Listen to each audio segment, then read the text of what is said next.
तर्फे आयोजित केलेल्या विविध स्पर्धा परीक्षांच्या मार्गदर्शन शिबिरामध्ये आपणा सर्वांचं मनपूर्वक स्वागत। आज आपल्या या दुसऱ्या सत्रात आपल्याला मार्गदर्शक म्हणून लाभले आहेत प्राध्यापक अजित पडवळ सर। पत्रकार म्हणून ज्यांनी आपल्या करिअरची सुरुवात केली आणि लोकसेवा आयोगाच्या विविध परीक्षांसाठी मार्गदर्शन करणारी संस्था म्हणजे लक्ष्य अकॅडमी या खूप फेमस अशा अकॅडमीचे सर संस्थापक आणि संचालक आहेत। सरांचे बरेच विद्यार्थी सिव्हिल सर्व्हिसेस मध्ये सध्या रुजू आहेत। एक विद्यार्थी काश्मीरचा IPS ऑफिसर आहे, एक विद्यार्थी तामिळनाडू मध्ये आहे, सरांचा एक विद्यार्थी चंदीगडचा कलेक्टर आहे, तसंच लंडन मध्ये सुद्धा एक विद्यार्थिनी सरांची एक विद्यार्थिनी IFS ऑफिसर म्हणून आहे। तसंच income tax department, custom department अशा राज्य सरकारच्या आणि केंद्र सरकारच्या बऱ्याच विभागांमध्ये सरांचे विद्यार्थी सध्या रुजू आहेत। सर, विज्ञान महाविद्यालयातर्फे आपलं मनपूर्वक स्वागत। मी आपल्या महाविद्यालयाचे प्राध्यापक भगत सर यांना विनंती करते की सर आपण पडवळ सरांना शाल आणि पुष्पगुच्छ देऊन त्यांचं स्वागत करावं।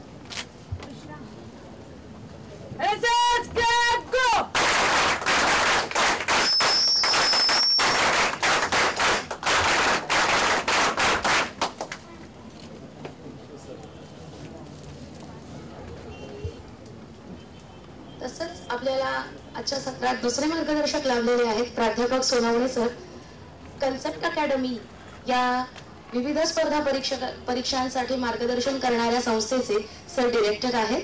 तसंच सरांचे सुद्धा बरेच विद्यार्थी custom department, income tax department अशा विविध राज्य सरकारच्या डिपार्टमेंटमध्ये रुजू आहेत। सर, विभा महाविद्यालयातर्फे आपलं खूप खूप स्वागत। मी संजीव दादांना विनंती करते की आपण सरांना शाल, श्रीफळ आणि पुष्पगुच्छ देऊन सरांचं स्वागत करावं।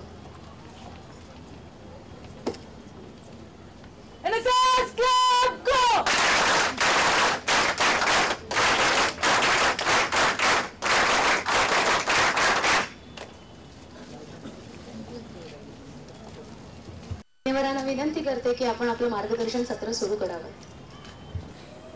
हॅलो, नमस्कार विद्यार्थ्यांनो। आज मला इथे फार आनंद झाला येऊन। एक तुमच्यासारखा मी जेव्हा कॉलेज स्टुडंट होतो तेव्हा मी NSS चा ग्रुप लीडर होतो कीर्ती महाविद्यालयाचा, आणि तुमच्यासारखेच सगळे कॅम्प्स आज मी जो इथे आहे या स्टेजवरती एक गेस्ट म्हणून आलेलो आहे, तर याचं सगळं श्रेय आहे NSS कॅम्पचं आहे, NSS आहे। ओके, NSS मुळेच माझ्यातल्या ह्या सगळ्या ज्या एक ग्रुप लिडरशिप्स किंवा एक स्टेज मध्ये हजारो लोकांच्या समोर कसं बोलायचं, ओके, हे सगळं मी तुमच्यासारखा स्टुडंट असताना कीर्तीमध्ये शिकलो। सगळे स्टेट लेवलचे सगळे कॅम्प केले आणि त्याचा खूप फायदा झाला। त्यामुळे पहिलं तुमचं अभिनंदन की तुम्ही NSS जॉईन केलेला आहे आणि NSS मधून तुम्हाला हा चांगला कॅम्प युनिव्हर्सिटीने अरेंज केलेला आहे। प्रथमतः विवा कॉलेजचे आभार ज्यांनी मला इथे इन्व्हाइट केलं या कार्यक्रमासाठी। विद्यार्थ्यांना मी आज तुम्हाला आता जास्त बोर नाही करणार आहे, कारण सेमिनार किंवा असे वर्कशॉप म्हणजे डोक्याचा शॉर्ट असं म्हणतात। आम्ही म्हणायचो वेळी बोर बीर करायला आमच्या वेळेला वेगळ्या शब्दाचा एक शॉर्ट लागतो डोक्याचा, त्यामुळे असे सेमिनार वगैरे असतं की मी लास्टला असायचो, जाऊन बसायचो, कारण मला झोप लवकर येते। एखादा बोर करणारा फॅकल्टी आला किंवा हे आला तर मी तुम्हाला बोर नाही करणार आहे। मी तुमच्याकडे एक अपॉर्च्युनिटी घेऊन आलेलो आहे इकडे, ओके, किंवा एक विवा कॉलेजने किंवा मुंबई युनिव्हर्सिटी तुम्हाला एक अपॉर्च्युनिटी, एक संधी दिलेली आहे, ज्या संधीचा मला माझ्या आयुष्यात आली तेव्हा मी त्याचा उपयोग करून घेतला आणि मी या लेवलला पोहोचलो आणि मोठी लक्ष्य अकॅडमी चालवतोय गेली 10 वर्ष आणि अनेक मॅडमने सांगितल्याप्रमाणे अनेक स्टुडंट IAS, IFS झालेले आहेत। ओके, मला वाटतं आता सरांशी बोलवतो, प्रिन्सिपल सरांशी तर आणि मॅडमशी, तर ते म्हणाले की सगळे ऑलमोस्ट आता ग्रॅज्युएशन लेवल आहेत, कोणी EYला आहे, कोणी SYला आहे, बरोबर ना? Yes, good. म्हणजे 2 वर्षानंतर तुम्ही ग्रॅज्युएट होऊन तुमच्या ऍक्च्युअल करिअरला सुरुवात होईल। ओके, आपण करिअर थोडंसं मी जरा करिअरवरती बोलणार आहे 5 मिनिटं तुम्हाला, की करिअर आता तुम्ही आर्ट्स, कॉमर्स, सायन्स झालेलं आहे तर पुढचा प्लॅन करा आतापासून। ओके, नाही तर आपण काय करतो 10वी झालं की सगळे BCom ला गेले, कॉमर्स काही माहित नसतं आपल्याला कॉमर्स म्हणजे काय आहे, पण आपण जातो कॉमर्स एवढंच ऐकलेलं असतं. कॉमर्स म्हणजे काहीतरी असतं. किंवा सगळे आपण इंजिनिअरिंगला जायचं. इंजिनिअरिंग मध्ये काय आहे, मेकॅनिकल आहे, सिव्हिल आहे, आपल्याला काहीच माहित नसतं. आपण जॉईन करतो किंवा आर्ट्सला जातो किंवा सायन्सला जातो, BSc ला जातो. ओके, तर बेसिकली करिअर प्लॅन करताना प्लॅन करा की आता पुढच्या 4-5 वर्षामध्ये तुम्ही कुठे असणार आहे. गोल सेटिंग वरती पण तुमच्याशी बोललं की नाही माहित नाही, पण आम्हाला तेव्हा गोल सेटिंग वरती सांगितलं की गोल सेट करा की पुढच्या 5 वर्षात कुठे असणार, पुढच्या 10 वर्षांनी कुठे असणार तुम्ही आणि पुढच्या 15 वर्षांनी कुठे असणार. तर एक गोल सेटिंग करा तुम्ही आतापासून की मी पुढच्या 4 वर्षात काय असणार आहे. पुढच्या शॉर्ट टर्मला ठरवा 3 वर्षात मी कुठे असणार आहे. मी बिझनेसमध्ये असणार आहे, मी नोकरीमध्ये असणार आहे, मी प्रायव्हेट सेक्टरमध्ये असणार आहे. आणि मी आता जे तुम्हाला UPSCचं जे आणि MPSCचं जे करिअर आहे, हे जे करिअर आहे ते तुम्ही कुठले, आता तुम्ही आर्ट्सला आहे काही काळजी करू नका, तुम्ही करू शकता. जे कॉमर्सला आहे तिथे बसलेले विद्यार्थी ते सुद्धा हे करिअर करू शकतात. जे सायन्सला आहेत, आता बाकीच्या ह्याच्यात कसं असतं की सायन्सला गेलं की तुम्हाला कॉमर्सला नाही जायचं, CA ला नाही करता येत. आर्ट्स असेल तुम्हाला कॉमर्स नाही करता येत, CA नाही करता येत. किंवा BCom असेल तर तुम्हाला हिस्ट्री जिओग्राफी नाही करता येत. म्हणजे प्रत्येक त्या शाखेत गेलं की तुम्हाला तिथेच काहीतरी करावं लागतं. इंजिनिअरिंग तुम्हाला इंजिनिअरिंगच करावं लागतं.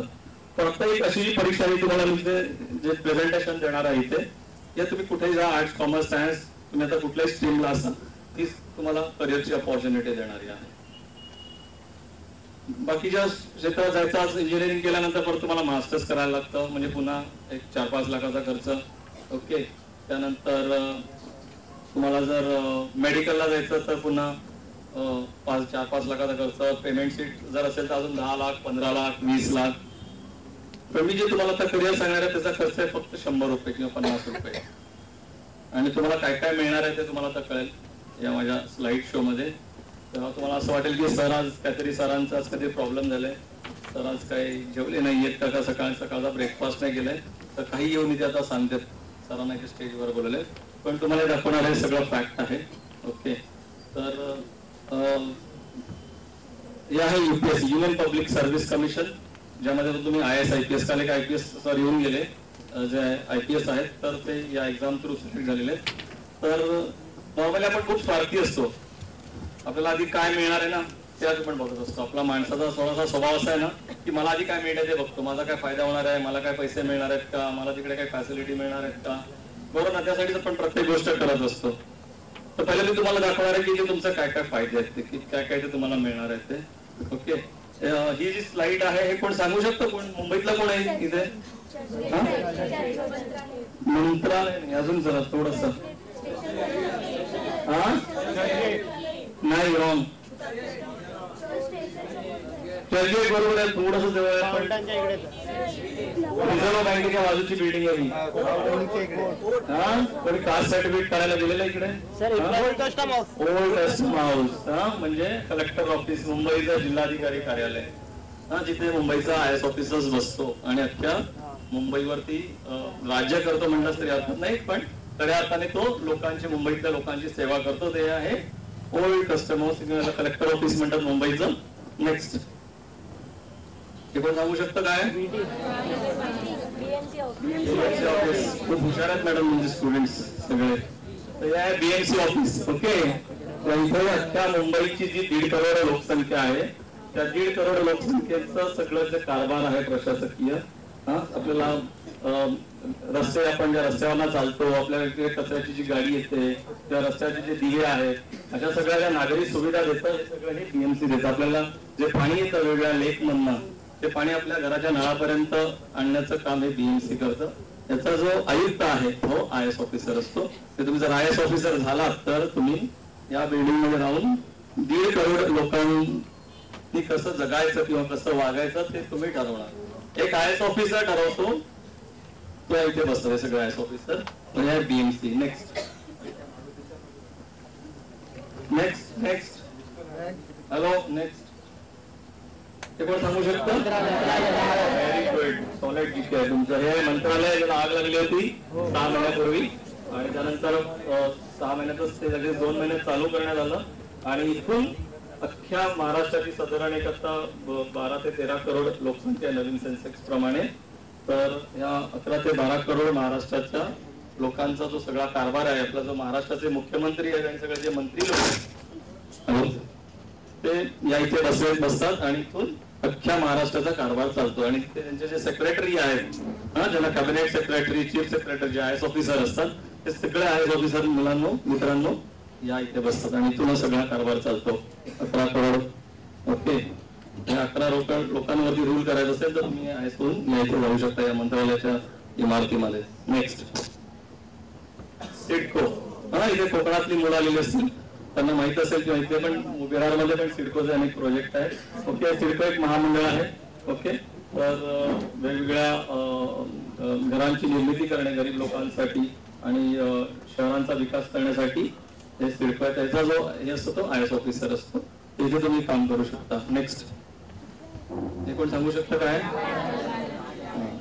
इथे सगळे जे सेक्रेटरी आहेत ते सगळे देश चालवतात. ओके, आणि ते असतात IAS ऑफिसर्स. त्या पार्लमेंटमध्ये जाण्याचा तुम्हाला चान्स मिळू शकता. नेक्स्ट, हे काय सांगू शकतो कोण? कोकणातलं कोण आहे? रत्नागिरीतलं?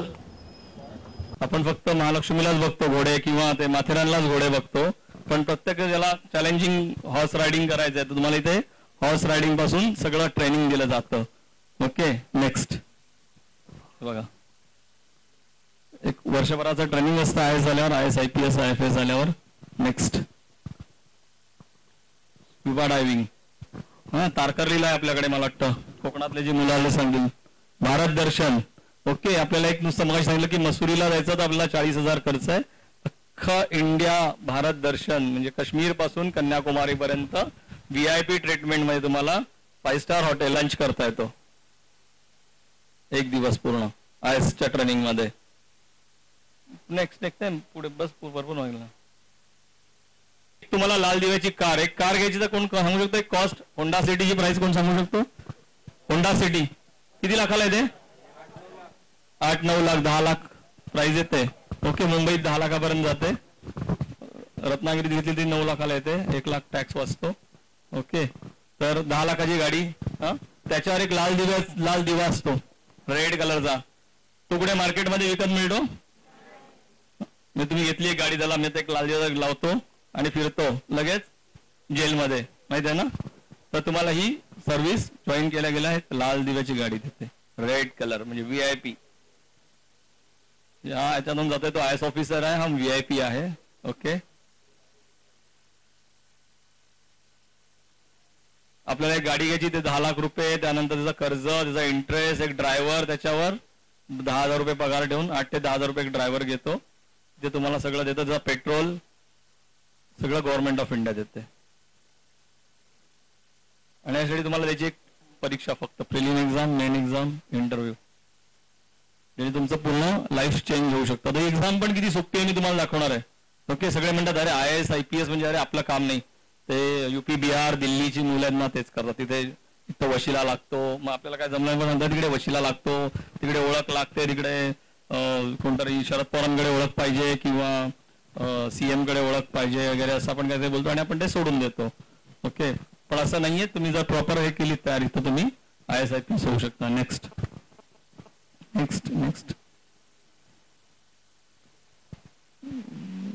काय कलरचा काय प्रॉब्लेम आहे?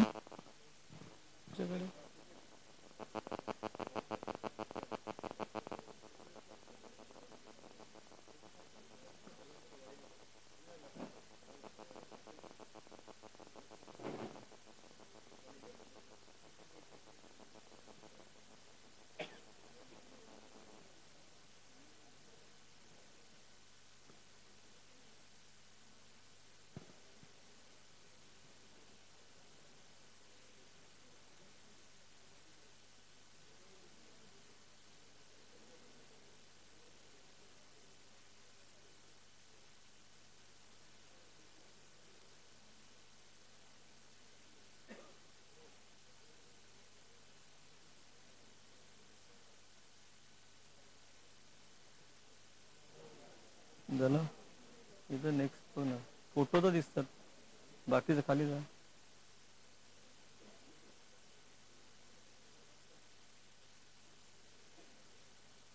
जाऊन तुम्ही फील घेऊ शकता. ओके, हे तुम्हाला एक तुमच्या ट्रेनिंगचा पार्ट आहे. हा पण आपला एक स्टुडंट आहे.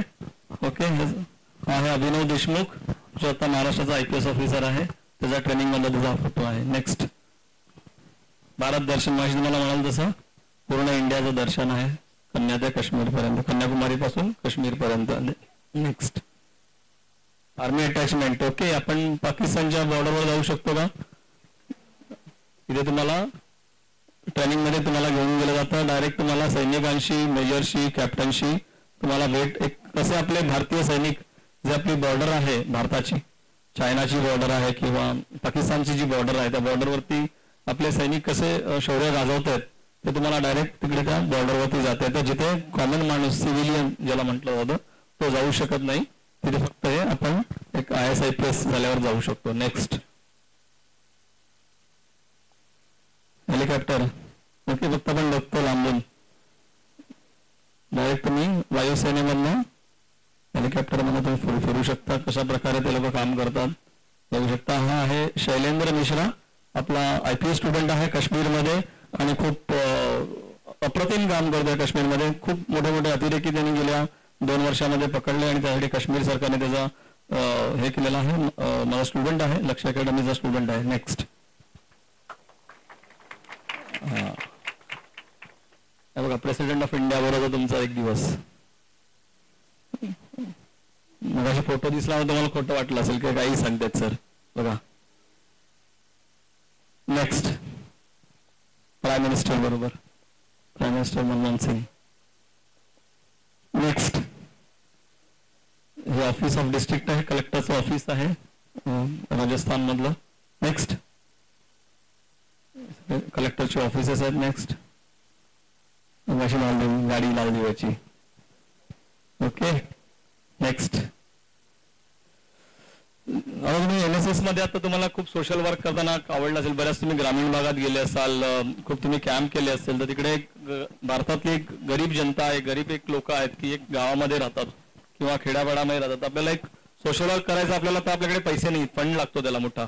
ओके, आपण एक NGO जरी काढली तरी आपल्याला पैसे लागतात प्रत्येक गोष्टीसाठी. पण एक जर तुम्ही IAS ऑफिसर झालात तर तुम्ही कलेक्टर असताना तुमच्याकडे सगळ्या सरकारच्या सगळ्या ज्या योजना आहेत त्या योजना तुम्ही राबवून गरिबांचं जे जीवन आहे ते हे करू शकता आणि खूप चांगलं सोशल वर्क करू शकता. आणि ज्यात तुम्हाला पॉवर्स असतात, NGO मध्ये तुम्हाला पॉवर्स नसतात, तुम्हाला सगळ्या सिस्टम बरोबर फाईट करावे लागतं, फंड जमा करत फिरावं लागतं आणि मग तुम्ही ते करू शकता. इथे तुम्हाला सगळं गव्हर्नमेंटच्या सगळ्या ज्या योजना आहेत ज्या गरीब लोकांसाठी दरवर्षी बजेटमध्ये डिक्लेअर केले जातात, ओके, त्या योजना तुम्ही राबवू शकता. नेक्स्ट, गावातल्या लोकांशी तुम्ही कसं डेव्हलपमेंट करायचं एखाद्या जिल्ह्याचा, त्याचं तुम्ही एक कलेक्टर म्हणून काम करताना तुम्हाला करू शकता. नेक्स्ट, आता आपल्याकडे प्रोजेक्ट चालू आहेत ना मुंबईमध्ये जे राहणारे आहेत की मेट्रो रेल्वे चालू आहे, मोनो रेल्वे किंवा आता बँड्रा वरळी सी लिंक आहे, असे हजारो करोडचे प्रोजेक्ट चालू आहेत. 2000 करोड, 3000 करोड, 4000 करोड, 5000 करोड. ओके, आणि याचं सगळे डिसिजन पॉलिसी मेकर्स बना मित्रांनो. ओके, आपण काय ते सगळं वापरतो. ओके, पॉलिसी बनवणारे वेगळे आहेत, हे सगळे IAS ऑफिसर बनवतात पॉलिसी की कुठून कुठं जाणार ब्रिज. ओके, नावाशेवा तो शिवडी ब्रिज कसा जाणार, कुठून जाणार, कुठल्या टप्प्यातून जाणार, त्यासाठी किती 1000 करोड खर्च होणार, कुठल्या कंपनीला त्याचं काम द्यायचं. ओके, असे हजारो इंजिनियर, हजारो लोक तिकडे काम करत असतात आणि ते IAS ऑफिसर ते सगळे निर्णय घेत असतो. तुम्ही प्रायव्हेटमध्ये झाला, करिअर केला तरी कुठेतरी एक त्यातले एक इंजिनियर असाल, लार्सन अँड टुब्रो, L&T किंवा अजून कुठल्या तरी कंपनीचे. पण इथे तुम्ही डायरेक्ट दिशा सांगणार की असं जायला पाहिजे, हा असं व्हायला पाहिजे प्रोजेक्ट. ओके, ही सर्व्हिस तुम्हाला एवढ्या पॉवर्स देते. नेक्स्ट, हा सुद्धा एक बनला आहे IAS ऑफिसरचा. नेक्स्ट, हे आहे राष्ट्रीय पोलीस अकादमी. काल जे साहेब आलेले IPS ऑफिसर, तर त्यांचं ट्रेनिंग जे आहे हे IPS ऑफिसरचं मसुरीला तुमचा एक फाउंडेशन कोर्स असतो, तो झाल्यानंतर सगळे IAS ऑफिसरचं ट्रेनिंग मसुरीलाच कंटिन्यू होतं आणि बाकी जे IPS ऑफिसर आहे त्यांचं ट्रेनिंग, पुढचं ट्रेनिंग जे आहे हे या राष्ट्रीय पोलीस अकादमीमध्ये होतं हैदराबादमध्ये. Next, SPP academy. नेक्स्ट, हे पासआउट परेड आहे. ओके, तुम्ही जेव्हा ट्रेनिंग कम्प्लीट करता IPSचं त्यावेळेला तुम्हाला अशा प्रकारे मानवंदना दिली जाते, तुमच्या तो खांद्यावरती तो एम्ब्लेम लागतो. ओके, नेक्स्ट, अगेन आपला स्टुडंट शैलेंद्र मिश्रा, त्याच्या पासआउट परेडचा फोटो आहे त्याचा, जेव्हा तो IPS बनून ट्रेनिंग घेऊन बाहेर पडला तेव्हा. नेक्स्ट, बघा मुली, इथे खूप मुली मला दिसतात बघा, ह्या आहेत IPS झालेल्या मुली आहेत 2008च्या बॅचच्या. जे आता देशातल्या वेगवेगळ्या कानाकोपऱ्यामध्ये IPS ऑफिसर म्हणून काम करतात. त्यामुळे मुलींसाठी this is a golden opportunity. Okay, मुलींसाठी खूप याच्यात हे आहे, संधी आहे तुम्हाला इथे IPS होऊन काम करण्यासाठी. नेक्स्ट, ती तुम्हाला माहिती मिळाल तशी तुम्हाला तिकडे डिस्ट्रिक्टमध्ये गाडी मिळते. नेक्स्ट, हे आहे काश्मीरमधल्या अतिरेक्यांबरोबर त्यांचं संवाद साधणं आणि जे भारताविरोधात काम करतायत तर त्यांना भारताची भूमिका मांडणं आणि त्यांना पॉझिटिव्ह करणं, असं तुम्हाला बऱ्याच गोष्टी तुम्ही करू शकता. नेक्स्ट,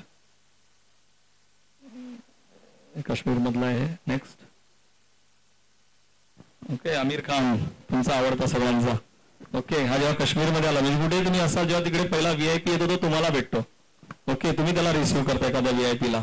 ओके, एखादा शाहरुख खान, आमिर खान, सलमान खान आपल्याला भेटायचं असेल तर आपल्याला भेटू नाही शकत, पण एकदा तुम्ही झालात की तुम्हाला पहिला VIP येतो ते तुम्ही त्याला रिसिव्ह करता, तुम्ही त्याच्याशी संवाद साधता. नेक्स्ट, बंदोबस्त, जेव्हा लॉ अँड ऑर्डरचा प्रॉब्लेम येतो तेव्हा तुम्हाला असं बंदोबस्त मॅनेज करायला लागतं आणि लोकांना कंट्रोलमध्ये ठेवता येतं. नेक्स्ट आहे रोहन सामंत, आपला स्टुडंट, अगेन तामिळनाडूला. मग मॅडम मी म्हणाल्याप्रमाणे हा आहे आता मदुराईला, जिथे शिवगंगा म्हणून कॉन्स्टिट्युएन्सी आहे. शिवगंगा कोणाला माहिती आहे तुमच्यापैकी?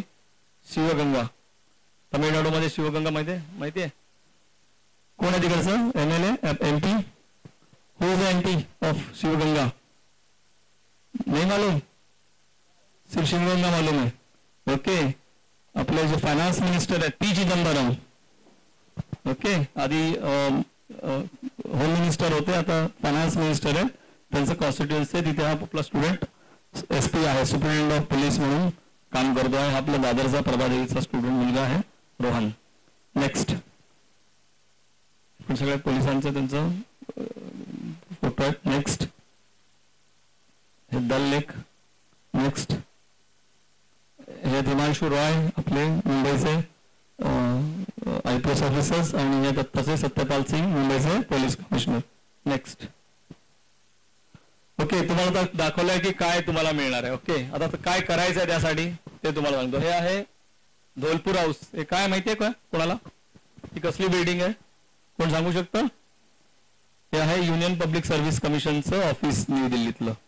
इथून संपूर्ण ही परीक्षा ज्या अरेंज केल्या जातात UPSCच्या IAS IPS साठी, तर तुम्हाला शेवटला जी मुलाखत द्यावी लागते दिल्लीला जाऊन, तुमची पूर्व परीक्षा मुख्य परीक्षा सगळी मुंबईत होते, फक्त इंटरव्ह्यू साठी तुम्हाला दिल्लीला जावं लागतं. ते हे धोलपूर हाऊस आहे. प्रत्येक IAS IPS बनणाऱ्या स्टुडंटचं स्वप्न असतं की एकदा तरी आपण धोलपूर हाऊस मध्ये जाऊन इंटरव्ह्यू द्यावा. ओके, ते आहे धोलपूर हाऊस.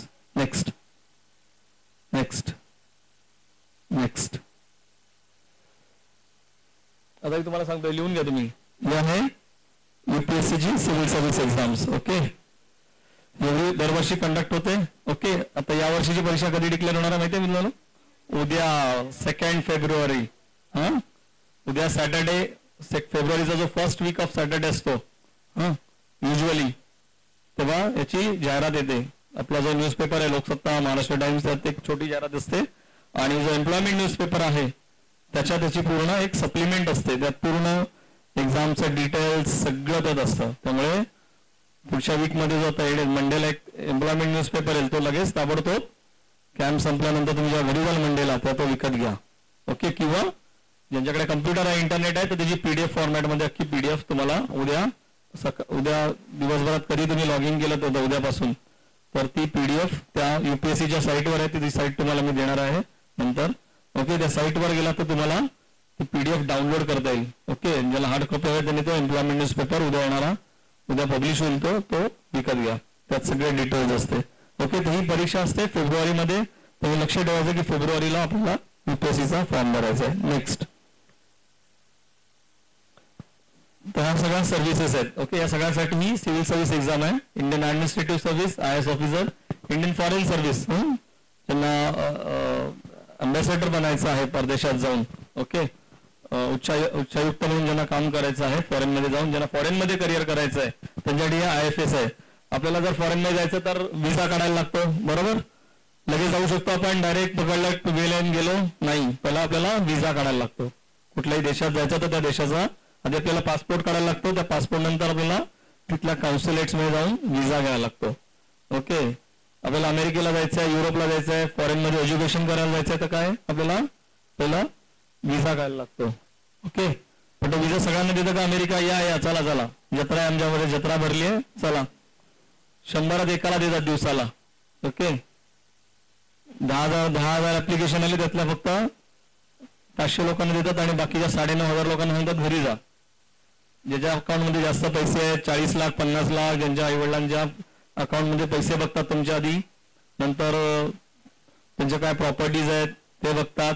त्यानंतर पण तो जो इंटरव्ह्यू असतो विजाच्या ऑफिसमध्ये, कॉन्सुलेटमध्ये त्यांच्या, तेव्हा त्याला बघून असं वाटलं अरे हा काय टेररिस्ट सारखा दिसतोय, किंवा माय नेम इज खान दिस लागलं, जसं आमिर खानला दरवेळेला तिकडे पकडतात अमेरिकेच्या एअरपोर्टवरती आणि 2 तास त्याची चौकशी करतात.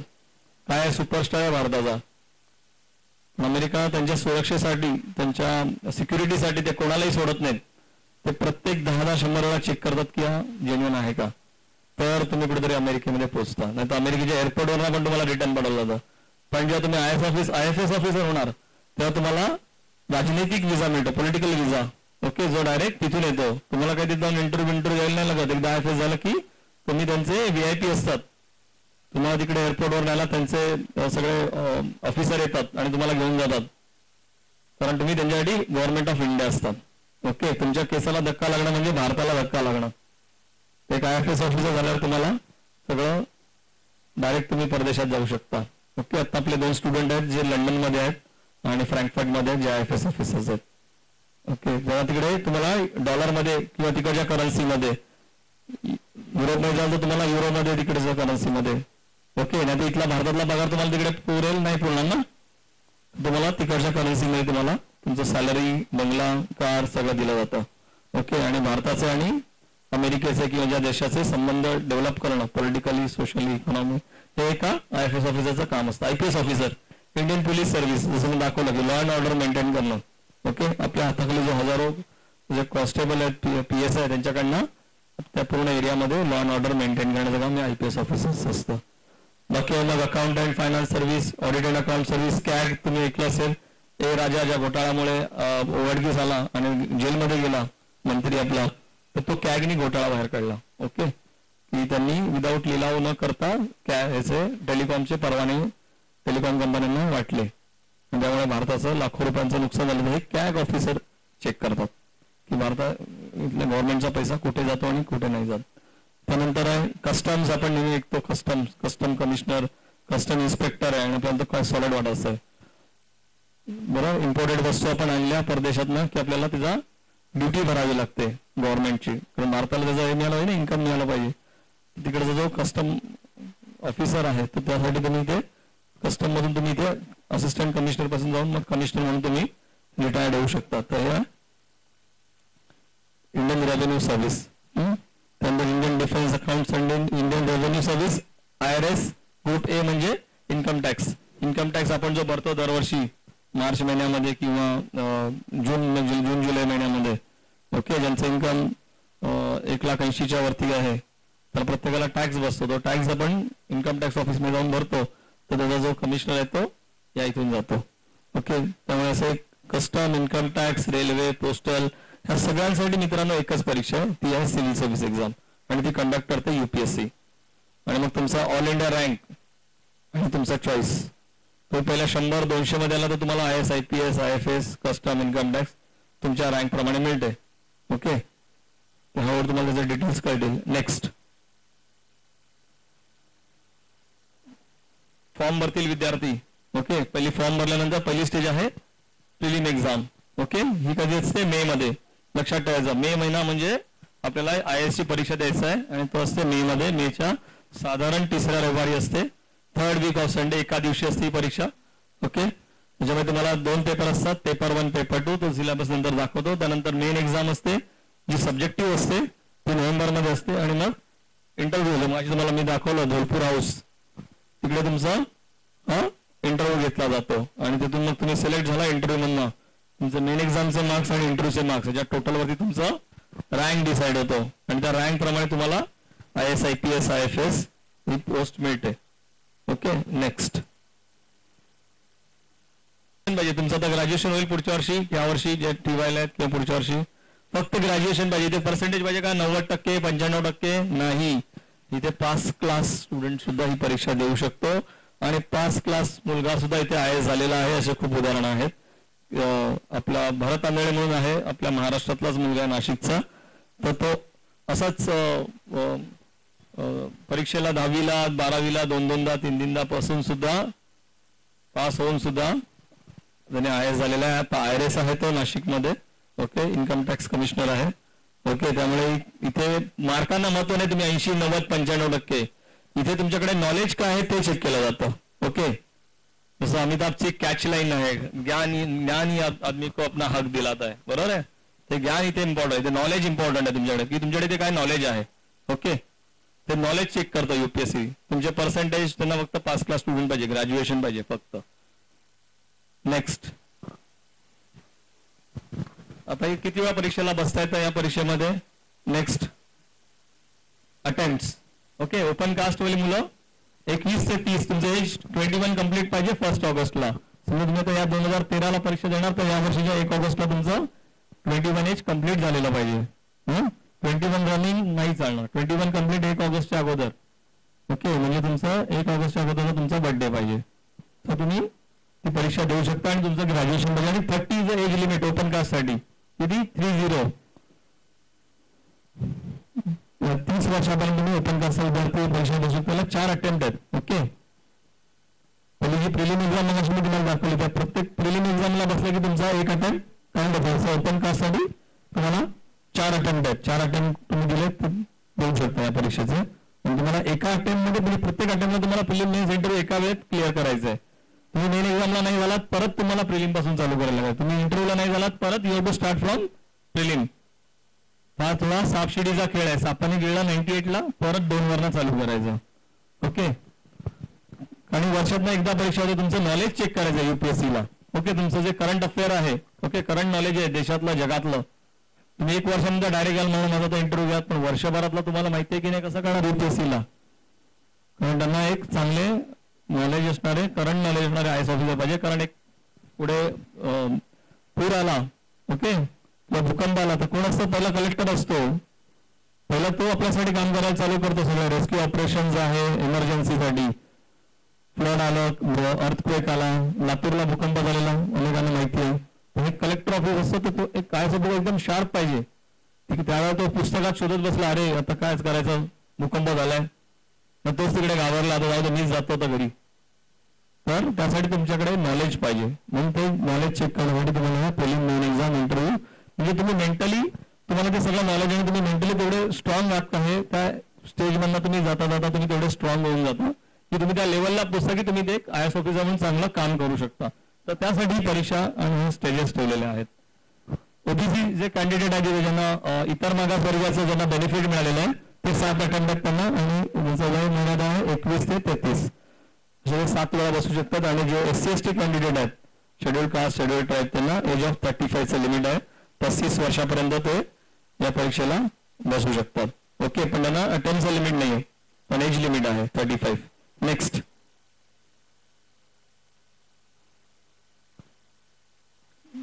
Prelim exam. ओके, आता प्रिलिम एक्झामला 2 पेपर आहेत, पेपर 1, पेपर 2. पेपर 1 ज्यांना इंग्लिशची भीती वाटते तर तुम्हाला एक हिंदीमध्ये सुद्धा UPSC पेपर अवेलेबल करून देते. तुम्हाला इंग्लिश नाही वाचून कळलं, लगेच त्या बाजूला हिंदीमध्ये ट्रान्सलेशन असतं आणि ते फक्त तुम्हाला टिक करायचं असतं. कोण बनेगा करोडपती सारखं ABCD 4 ऑप्शन, त्यापैकी एका ऑप्शनवर तुम्हाला ब्लॅक पेननी डार्क करायचं आहे. ओके, तुमच्या समोरच तुमचं उत्तर असतं, त्यापैकी तुम्हाला एका उत्तरावरती टिक मार्क करायचं आहे. जसे पेपर 1, पेपर 2 2 पेपर आहेत तुम्हाला. ओके, पहिला पेपर जनरल स्टडीज आणि दुसरा पेपर जनरल स्टडीज पेपर 2, अशी 400 मार्काची तुम्हाला परीक्षा द्यायची आहे. नेक्स्ट, त्यानंतर आहे main exam. Next, prelim exam pass झाला तुम्ही ऑब्जेक्टिव्ह टाईपची, की मग मेन एक्झाम आहे ही सब्जेक्टिव्ह आहे. इथे तुम्हाला एसे टाईप आन्सर्स लिहायचे आहेत. इथे 9 पेपर आहेत. ओके, घाबरून जाऊ नका, फार सोपं. आपला 10वीचा जसा टाइम टेबल असं तसंच टाइम टेबल आहे, त्यात काहीच नाहीये. ओके, एक मराठीचा पेपर. ओके, किंवा तुम्ही ते हिंदी घेऊ शकता, जे गुजराती आहेत ते गुजराती घेऊ शकता, जे तमिळ आहेत ते तमिळ घेऊ शकतात, कुठलीही भारतीय भाषा. फक्त इथे तुम्ही इंग्लिश घेऊ शकत नाही, कारण इंग्लिशचा paper already paper number 2 compulsory आहेत. हे 2 लँग्वेजचे जे पेपर आहेत ते क्वालिफाईंग पेपर आहेत. फक्त तुम्हाला पासिंग मार्क्स 40% म्हणजे 90 मार्क तुम्हाला 300 पैकी मिळवायचे प्रत्येक पेपरमध्ये. ही पूर्ण परीक्षा सब्जेक्टिव्ह आहे, इथे काही प्रश्न ऑब्जेक्टिव्ह नाही. पेपर नंबर 3 एसे. ओके, निबंध लिहायचा. आपण 10वीला 12वीला मराठीला इंग्लिशला लँग्वेजला एक पेपर लिहितो, माझ्या स्वप्नातला भारत, मी प्राईम मिनिस्टर झालो तर, तशाच टाईपचा इथे एक तुम्हाला एसे लिहायचा आहे. Terrorism and world peace, women's empowerment, okay, Naxalite problem, अशा टाईपचे देशातला जगातले जे हॉट टॉपिक्स आहेत त्या हॉट टॉपिकवरती तुम्हाला एक टॉपिकवरती तुम्हाला एसे, साधारण 4 टॉपिक तुम्हाला दिले जातात, एका टॉपिकवर तुम्हाला एसे लिहायचं आहे. बघा काहीच नाही, आपण इथे 10वी 12वीला एसे लिहितच असतो. फक्त 3 तास तुम्हाला एक एसे लिहायचं आहे 1200 शब्दामध्ये. ओके, तुम्ही जर रेग्युलर न्यूजपेपर वाचत असाल, क्रॉनिकल नावाचं जे मॅगझिन आहे पुढे मी तुम्हाला सांगणार आहे, आणि हिंदू न्यूजपेपर वाचत असाल तर तुम्ही तो आरामात एसे लिहू शकता. नंतर आहे पेपर नंबर 4 आणि 5. जसं आपण प्रिलिममध्ये जनरल स्टडीज पेपर आहे त्याच्यामध्ये सगळं हिस्ट्री जिओग्राफी, तसं इथे तुम्हाला जनरल स्टडीजचे 2 पेपर आहेत, पेपर 1 पेपर 2, प्रत्येक पेपर आहे 300 मार्काचा. त्यानंतर तुम्हाला इथे आहे ऐच्छिक विषय घ्यायचे, 2 ऑप्शनल सब्जेक्ट घ्यायचे. ओके, आणि ते त्याचे 2 पेपर आहेत 300 मार्काचे, म्हणजे 600 मार्काचा समजा हिस्ट्री ऑप्शनल, 600 मार्काचा जिओग्राफी ऑप्शनल, असे 1200 मार्क तुमचे ऑप्शनलचे. ओके, हे झाले तुमचे टोटल 2600 मार्क. त्यातले फक्त 2000 मार्क म्हणजे एसे पासून पेपर नंबर 9 पर्यंत हे 2000 मार्क. लँग्वेजचे 600 मार्क धरले जात नाहीत तुमच्या सिलेक्शनसाठी. तर मेन एक्झामचे 2000 मार्क आणि नंतर तुमचा 300 मार्काचा इंटरव्ह्यू, असं 2300 मार्कावरती तुमचं सिलेक्शन होतं. आणि 2300 पैकी आता यावर्षी जी भारतात पहिली आली शीना अग्रवाल, पंजाबची मुलगी, तिचा स्कोर होता 1450 अप्रॉक्सिमेटली. ओके, तुम्हाला 1450 मार्क म्हणजे फक्त इथे 60 ते 65% मिळतात टॉपर मुलाला. इथे 10वी सारखे 12वी सारखे 90, 95, 100% नाही मिळत. ओके, नेक्स्ट हे आहेत ऑप्शनल सब्जेक्ट जे तुम्ही मेन एक्झाम मध्ये चूज करू शकता. तुमच्या आवडीचा कुठलाही सब्जेक्ट तुम्ही 2 सब्जेक्ट चूज करायचे आणि त्याचे प्रत्येकी 2 पेपर 300 मार्काचे. नेक्स्ट एक लँग्वेज पण घेऊ शकता तुम्ही ऑप्शनल एक सब्जेक्टच्या जागी. एक कुठली मराठी लिटरेचर किंवा हिंदी लिटरेचर असं घेऊन सुद्धा तुम्ही ही परीक्षा देऊ शकता. एक म्हणजे 300 मार्काचे 2 पेपर असतात. नेक्स्ट हे काही सब्जेक्ट आहेत ऑप्शनल सब्जेक्ट मधले की जर कॉम्बिनेशन नॉट अलाउड आहे. पॉलिटिकल सायन्स आणि पब्लिक ऍडमिनिस्ट्रेशन हे 2 सब्जेक्ट तुम्ही एकत्र घेऊ शकत नाहीत. त्यानंतर आहे कॉमर्स अँड अकाउंटन्सी आणि मॅनेजमेंट, हे तुम्ही 2 सब्जेक्ट एकत्र घेऊ शकत नाही. अँथ्रोपॉलॉजी आणि सोशियोलॉजी, मॅथ्स आणि स्टॅटिस्टिक यापैकी एक कुठलाही घेऊ शकता. ऍग्रिकल्चर आणि ॲनिमल हजबंडरी आणि वेटरनरी सायन्स यापैकी एक कुठलाही घेऊ शकता. मॅनेजमेंट आणि पब्लिक ऍडमिनिस्ट्रेशन हे दोन्ही सब्जेक्ट सेम आहेत, म्हणजे ऑलमोस्ट 50% सिलेबस दोन्ही सब्जेक्टचा सेम आहे. त्यामुळे ते कॉम्बिनेशन फक्त अलाउड ठेवले नाहीत. आणि लवकरच हे ऑप्शनल सब्जेक्ट आहेत, हे जाणार आहेत 2014 किंवा 15च्या परीक्षेमध्ये. लवकरच त्याचं तुम्हाला कळेल, त्या परीक्षेत चेंजेस होणार आहेत आणि ते ऑप्शनल सब्जेक्ट जाणार आहेत. तुम्हाला आपण क्वेश्चन आन्सर नंतर घेऊया. हा चालेल, कंटिन्यू ठेवूया, नंतर तुमच्या सगळ्यांशी मी बोलणार आहे. Next interview. ओके, त्याला तुम्हाला बोलपूर हाऊसला जाऊन इंटरव्ह्यू द्यायचा आहे 300 मार्काचा. नेक्स्ट या पुस्तकांची लिस्ट आहे. ओके, मी तुम्हाला नंतर आमचं लक्षची वेबसाईट देणार आहे, त्याच्यावरती ती लिस्ट आहे अवेलेबल. ओके, त्या साईटवरती पण तुम्ही जाऊन डाउनलोड करू शकाल. ओके, साधारण तुम्हाला आता ही परीक्षा जर द्यायची असेल तर तुम्हाला एनसीईआरटीची पुस्तकं वाचायची, म्हणजे सीबीएसई बोर्ड. तुम्हाला सर सीबीएसई बोर्डची पुस्तकं का वाचायची? कारण सीबीएसई बोर्डच्या शाळा ऑल ओव्हर इंडिया आहेत आणि युपीएससीची परीक्षा ही पूर्ण भारताच्या इंडिया लेवलला होते, नॅशनल लेवलला होते. त्यामुळे तुम्हाला त्या पुस्तकांचा अभ्यास केला तरी परीक्षा सोपी जाते. त्यामुळे जी आपली 8वी 9वी 10वीची जी पुस्तकं आहेत एनसीईआरटीची, हिस्ट्री, नंतर एक इंडियन स्ट्रगल फॉर इंडिपेंडन्स म्हणून बिपिन-चंद्राचं पुस्तक आहे. पॉलिटीसाठी पॉलिटिकल सायन्स 11वी-12वीचं एनसीईआरटीचं पुस्तक. नंतर ज्यांना डिटेलमध्ये नंतर पहिलं जर कॉन्स्टिट्यूशन वाचायचं असेल तर एक बक्षीचं पुस्तक आहे किंवा डी.डी. बसवंतचं पुस्तक आहे किंवा लक्ष्मीकांतचं पुस्तक आहे. जिओग्राफीसाठी परत 8वी 9वी 10वी 11वी-12वीची एनसीईआरटीची पुस्तकं वाचा. आता तुमच्याकडे वेळ आहे, तुम्ही एसवायला टीवायला तर पहिली एनसीईआरटीची पुस्तकं विकत घ्या, ही सगळीकडे अवेलेबल आहेत आणि ती तुम्ही घेऊ शकता. त्याचे सगळे कुठे पुस्तकं मिळतात त्यांचे दुकानांची नावं, फोन नंबर सगळं आमच्या लक्षच्या वेबसाईटवरती आहे. त्या लक्षच्या साईटवर गेलात तुम्ही तर तुम्हाला ही पुस्तकांची नावं आणि पुस्तकं कुठे मिळतात त्याचे सगळे फोन नंबर्स दिलेले आहेत. त्यानंतर मेंटल ॲबिलिटी, त्यासाठी एक टायराचं पुस्तक आहे, RS अगरवालचं पुस्तक आहे. नेक्स्ट जनरल सायन्ससाठी 8वी 9वी 10वीची पुस्तकं वाचा. ओके, कारण सगळं तुमचं 8वी 9वी 10वीचं नॉलेज चेक करतो UPSC. तुम्ही बनवतो, तुम्हाला IAS ऑफिसर VIP लाईव्ह देतं, पण तुमचं बेसिक नॉलेज जे आहे 8, 9, 10, 11 स्टँडर्ड मधलं, तर हे बेसिक वाचलं की तुमचे कन्सेप्ट सगळ्या क्लिअर होतात. आणि कन्सेप्ट क्लिअर असेल तर तुम्ही कुठलाही ऑब्जेक्टिव्ह टाईपचा क्वेश्चन सॉल्व्ह करू शकता. त्यानंतर एक मनोरमा इयरबुक येतं, ते घ्या. आता पब्लिश झालेलं आहे ऑलरेडी. ज्यांचा करंट अफेअर्स किंवा जनरल नॉलेज ज्यांना डेव्हलप करायचं आहे तर त्यांनी एक मनोरमा इयरबुक विकत घ्या. म्हणजे आतापासून मी वाचायला सुरू केलं आणि तुमच्याबरोबर बॅगेट ठेवलं कॉलेजच्या, तर कॉलेजमध्ये जेव्हा लेक्चर नसेल किंवा वेळ असेल तुम्हाला, कॉलेज नसेल, त्या दिवशी तुम्ही मनोरमा इयरबुक वाचायला चालू करा. ओके. त्यानंतर इंडिया इयरबुक आता उद्या परवा मंडेला पब्लिश होईल. ह्या इंडिया इयरबुक मध्ये काय आहे, तर पूर्ण गेल्या 60 वर्षामध्ये भारताने कुठल्या क्षेत्रात कशी प्रगती केलेली आहे. ओके. एज्युकेशन आहे, ऍग्रिकल्चर आहे, एनर्जी आहे, डिफेन्स आहे, तर ते पुस्तक वाचून काढा, कारण त्यातले बरेचसे प्रश्न तुम्हाला UPSC ला मिळतात. त्यानंतर क्रॉनिकल नावाचं मॅगझिन येतं. ओके. जी परीक्षा तुमचं करंट अफेअर आणि जनरल नॉलेज जास्त विचारतात. क्रॉनिकल नावाचं मॅगझिन येतं, महिन्याच्या साधारण 20 तारीखपर्यंत मार्केटमध्ये येतं. सिव्हिल सर्व्हिस क्रॉनिकल, ते वाचायला चालू करा आतापासून. अशा छोट्या छोट्या हॅबिट्स आहेत, हे तुम्ही आता जर लावलात, चालू केलं तर 1-2 वर्षात तुमचं हे सगळं बेसिक प्रिपरेशन कम्प्लीट होईल. ओके. त्यानंतर एक विझार्ड नावाचं एक मॅगझिन येतं, ते खूप छान असतं, कॉम्पिटिशन विझार्ड. त्यानंतर एक नॅशनल लेवलचा न्यूजपेपर वाचा, इंडियन एक्सप्रेस किंवा द हिंदू नावाचा पेपर येतो, चेन्नईवरनं पब्लिश होतो, द हिंदू, तो वाचायला चालू करा. द हिंदू पेपर वाचणार असाल तर त्यातलं फक्त फ्रंट पेज वाचायचं. त्यानंतर डायरेक्ट त्याचा एडिटोरियल पेजवर जायचं, कारण मध्ये जी 6-8 पानं आहेत ती तिथल्या चेन्नईच्या बातम्या असतात, त्या आपल्या UPSCच्या अभ्यासाचा काही संबंध नाहीये.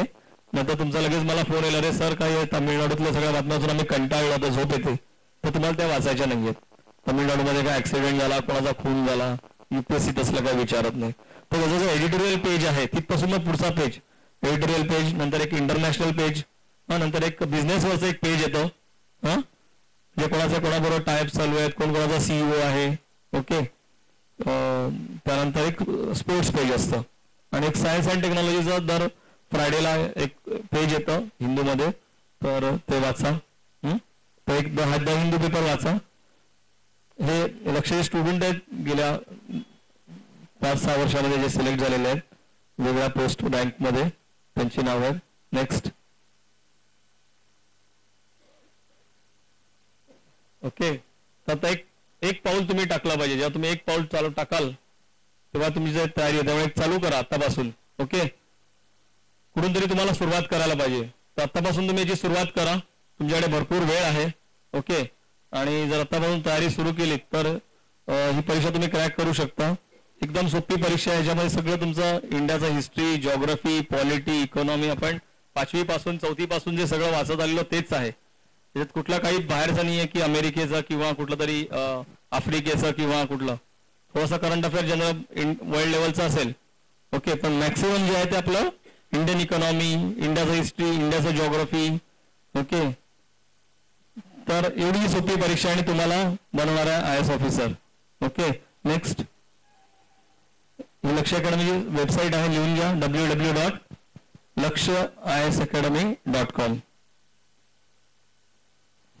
या साईटवर गेलात तर तुम्हाला जुने प्रिव्हियस इयरचे क्वेश्चन पेपर, सिलेबस UPSCचा, ओके, पुस्तकांची नावं, सगळं तुम्हाला इथे अवेलेबल आहे लक्ष्यच्या साईटवरती, www.lakshyasacademy.com. त्यानंतर एक UPSC ची साईट लिहून घ्या, www.upsc.gov.in. आणि एक MPSC ची साईट आहे, mpsc.gov.in.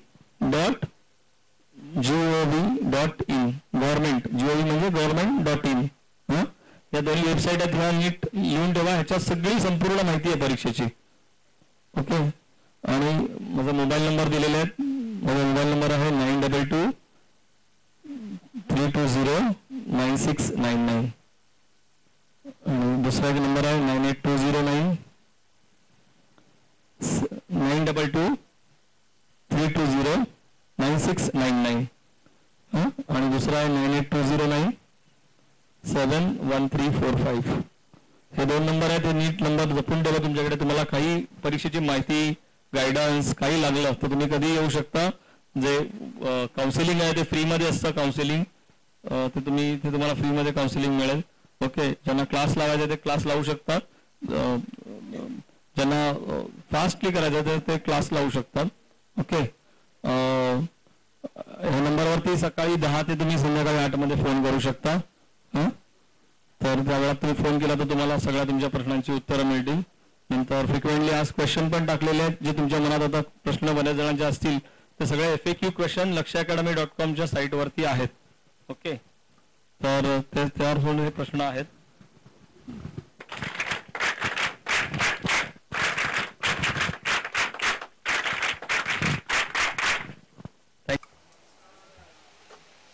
सुनावणे आहे आणि मी तुम्हाला इकडे MPCचं मार्गदर्शन करण्यासाठी आलो आहे. मला माहिती आहे 2-3 दिवस आय थिंक कालपासून हे सेमिनार चालू आहे, त्यामुळे माहिती खूप झाली असेल सगळ्यांना. मी जनरल माहिती देणार आहे, मी काही फार काही इन डीप मध्ये सांगणार नाही आहे. मला सांगायचं हे आहे की आम्ही जरी क्लास घेत असलो, अजित सर किंवा मी, आम्ही दोन्ही जरी क्लास घेत असलो तरी एक लक्षात घ्या, क्लासेस हा तुमचा वेळ कमी करतो. कोणताही क्लास असं छाती टोकपणे सांगू शकत नाही की मी तुम्हाला पास करून देतो. इकडे एकच आहे, पास तुम्ही स्वतःला करतात.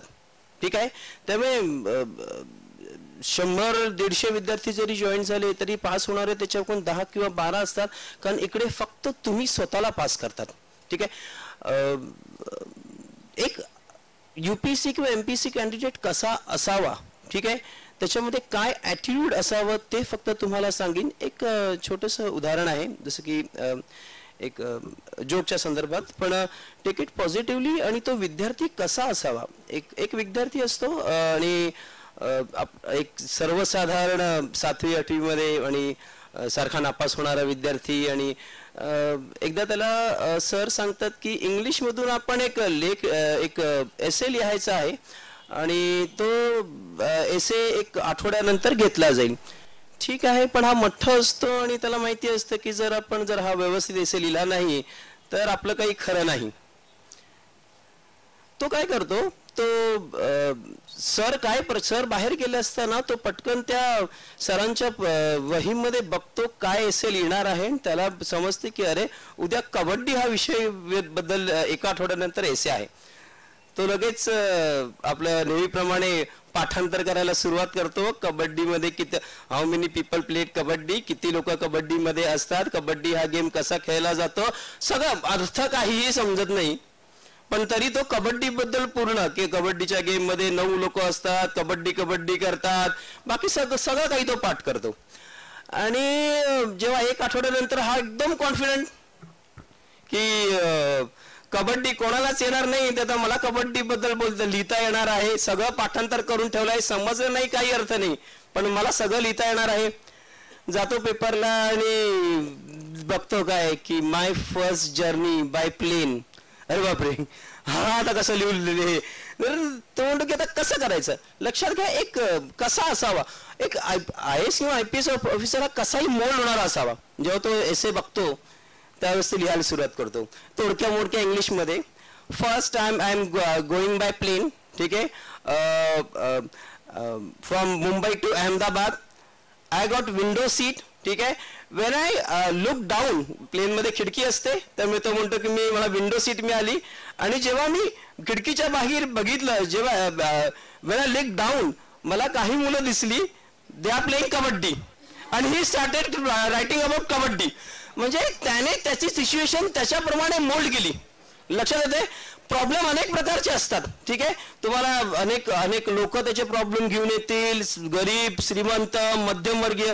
तुम्हाला त्यांना त्याचं तुमच्याकडे बघताना डेप्युटी कलेक्टर किंवा DYSP किंवा कलेक्टर म्हणून बघताना ते तुमच्यामध्ये एक सोल्युशन शोधत असतात, आणि हा मुलाने जे सोल्युशन दिलं तुम्हाला ते सोल्युशन द्यायचं असतं. आता एक महत्वाचं की सगळे ग्रॅज्युएशन किती जण आता फायनल इयरला आहेत, फायनल इयर एवढेच लोक आहेत. SYला किती आहेत, बहुतेक सगळे SYLच आहेत. ठीक आहे, व्हेरी गुड. मी फायनल इयरच्या विद्यार्थ्यांना सांगेन की त्यांनी MPSCचा फॉर्म भरून टाका, UPSCचा फॉर्म सुद्धा भरू शकतात. कारण त्यांना जे लोक अपियर्ड असतात, अपियर्ड म्हणजे जे आता ग्रॅज्युएशनच्या शेवटच्या वर्षाला आहेत, ते फॉर्म भरू शकतात. हा, UPSCचा क्रायटेरिया आहे की तुम्हाला 4च अटेम्प्ट मिळतात, पण ऍटलीस्ट MPSCचा भरू शकतात. किंवा कारण MPSCला अटेम्प्टचं लिमिट नाहीये. तुम्ही MPSC ओपनसाठी 33 वर्षापर्यंत देऊ शकतात आणि अटेम्प्टचं काहीच लिमिट नाहीये. ठीक आहे, पुढे काय हवं तुमच्यामध्ये MPSC किंवा UPSC करण्यासाठी? सर्वात महत्वाची हवी असेल तुमच्यामध्ये असलेली कन्सिस्टन्सी. जनरली हा सगळा अभ्यास एका वर्षात पूर्ण करता येतो. गोष्टी माहिती नसतात, अनेक गोष्टी त्या माहिती करून घ्याव्या लागतात. एका वर्षात हा सगळा अभ्यास पूर्ण होतो, पण कन्सिस्टन्ट स्टुडंट हवा. रोज 4 तास करा अभ्यास, पण रोज करा. काही आता सुरुवात होते नाही, आता बघताना वाटतं अरे बंगला मिळतोय, गाडी मिळते, तेव्हा असं वाटतं चला आपण सुरू करूया. आठवडा 1.5 आठवडा अभ्यास होतो, महिनाभर अभ्यास होतो आणि नंतर अभ्यासाला डाऊनफॉल लागतो. सण समारंभ, लग्न, पिक्चर, हे असे डाऊनफॉल तुम्हाला मागे खेचणारे घटक आहेत. फक्त 1 वर्ष या एक्झामला दिला तर ही 1 वर्षामध्ये तुम्ही सहज पास होऊ शकतात. पण तेवढं 1 वर्ष डेडिकेटली आणि तुमच्या पीस ऑफ माइंडने दिलं पाहिजे. म्हणजे तुम्हाला काय म्हणतात त्याला, MPSC किंवा UPSC करणारा जो स्टुडंट आहे तो एकतर एकदम पेशंट असला पाहिजे, एकदम काय म्हणतात पेशन्स, एकदम शांतपणे त्याने प्रत्येक गोष्टीचा विचार केला पाहिजे. आणि दुसरी गोष्ट कन्सिस्टन्सी हवी. या 2 गोष्टी असल्या तर तुम्ही ही एक्झाम सहज. बुद्धिवंत नसावा, म्हणजे हुशार असलं तर प्रश्नच नाही, पण बुद्धिवंत नसावं. म्हणजे ही एक्झाम हे म्हणत नाही की मला स्टुडंट हा 90, जसं अजित सरांनी सांगितलं 90%, 98% वाला असावा. 2-2, 3-3 वेळेस 12वी-12वीला फेल झालेल्या विद्यार्थ्यांनी सुद्धा चांगल्या फ्लाइंग कलर्स मध्ये हे एक्झाम पास केलेले आहेत. कारण या एक्झामला विद्यार्थी असा हवा जो कन्सिस्टंटली त्याचा टेम्पो अभ्यासाचा टिकवून ठेवेल. थोडक्यात आता फक्त MPSCच्या अभ्यासाबद्दल बोलणार आहे, कसा आहे काय आहे ते. पण मी फक्त याच्याबद्दल एवढंच म्हणेन, जे शेवटच्या वर्षाला आहेत, कसं आहे माहितीये का की हा अभ्यास करायला ऍटलीस्ट 2 वर्ष लागतात. 1 ते 2 वर्ष जनरल विद्यार्थ्याला लागतात. वैयक्तिकरित्या स्वतः अभ्यास केल्यावरती 2 वर्ष लागतात. एखादा क्लासेसची गायडन्स घेऊन तुम्ही करायचा प्रयत्न केला तर तो 1 वर्षात तुम्हाला अभ्यास तुमचा पूर्ण करून देतो. क्लासेस लावताना एवढीच काळजी घ्यायची की त्याची क्वालिटी किंवा त्याचा काय म्हणतात त्याला त्याची क्वालिटी आहे ती ओळखून द्यायची. कारण महाराष्ट्रामध्ये लक्ष्यसारख्या अकॅडम्या फार कमी आहेत ज्या एवढ्या सुंदररित्या शिकवतात. आम्ही अजित आणि आम्ही सर, जसं की अजित UPSC घेतात तिन्ही इकडे, तसं मी त्यांच्याच अकॅडमीमध्ये MPSC घेतो. आमच्या जशा UPSCच्या बॅचेस दादर मुलुंड नेरूला होतात तशा माझ्याच त्यांच्याबरोबर MPSCच्याही बॅचेस होतात. आमच्या त्याच्यामध्ये टायप आहे. तर तसं आहे की त्याची क्वालिटी सर्वात महत्वाची चेक करून घ्यावी, हे त्याच्यामध्ये सर्वात महत्वाचं आहे.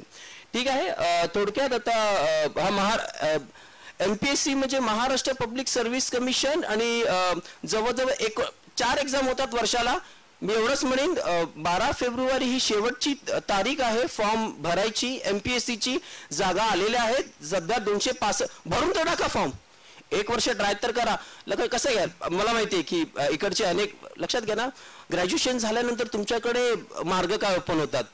इकडचे जनरली स्टुडंट आर्ट्सचे किती जण आहेत, कॉमर्स, अच्छा सर्वात जास्त कॉमर्स आहे. काय करणार ग्रॅज्युएशन झाल्यानंतर? MBA, army. अच्छा नाही, जनरल ट्रेंड सांगते, म्हणजे तुमचं नाही पण जनरल ट्रेंड असतो. आर्मी करत असेल विच इज व्हेरी गुड, पण जनरल ट्रेंड असतो MBA करा, 2 वर्षाचं 3 वर्षाचं MBA करा, 10-12 हजाराचा पगार. आणि आज एवढी अनसर्टन्टी आलेली आहे की या मार्केटमध्ये आजचा जॉब उद्या जाईल याची खात्री नाही. गव्हर्नमेंट एक असा जॉब देते, करायचं काय, फक्त एक एक्झाम द्यायची. डिस्क्रिमिनेशन नाही एक्झाम मध्ये. गरीब नाही, श्रीमंत नाही, गरीब ही देऊ शकतो, श्रीमंत देऊ शकतो. आणि ही एक्झाम देऊन तो तुम्हाला सगळ्यांच्या डोक्यावरती बसवतो, सगळ्यांच्या डोक्यावरती, जिथे कोणीच बसू शकत नाही याच्या डोक्यावरती. तर ते तुम्ही ठरवायचं आहे की या येणाऱ्या 2 वर्षांमध्ये, आणि सोपा अभ्यास आहे, काहीच नाही. प्रश्न काय विचारतात, भारत हा आकारमानानुसार जगातला कितवा देश आहे?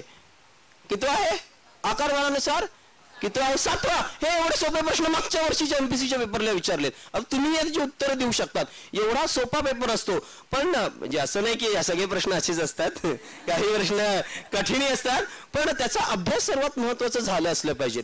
मी थोडक्यात परत एकदा एमपीसीच्या सिलेबसकडे वळीन. काय चुका होतात विद्यार्थ्याच्या ते सांगेन. छोट्यामध्ये मला माहिती सगळ्यांना बुका लागल्या असतील आणि आता कधी लवकर संपतं कधी जेवायला जातो असं झालं असेल.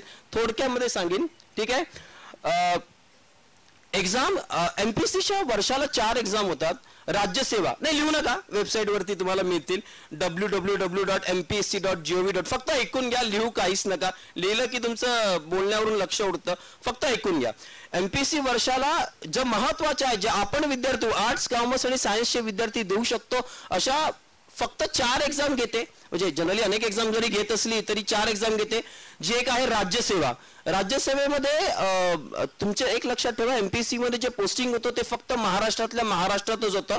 आज महाराष्ट्र हे भारतातलं नंबर 1 कॅडर आहे आणि सगळेजण महाराष्ट्रामध्ये येण्यासाठी तरसत असतात. म्हणजे युपीएससी वाले सगळे कॅन्डिडेट त्यांना एकच गोष्ट हवी असते, ती म्हणजे नंबर 1 लिस्टिंग मध्ये महाराष्ट्र. एमपीसी तुम्हाला तीच गोष्ट देते, फक्त एक एक्झाम देऊन, ती म्हणजे महाराष्ट्र.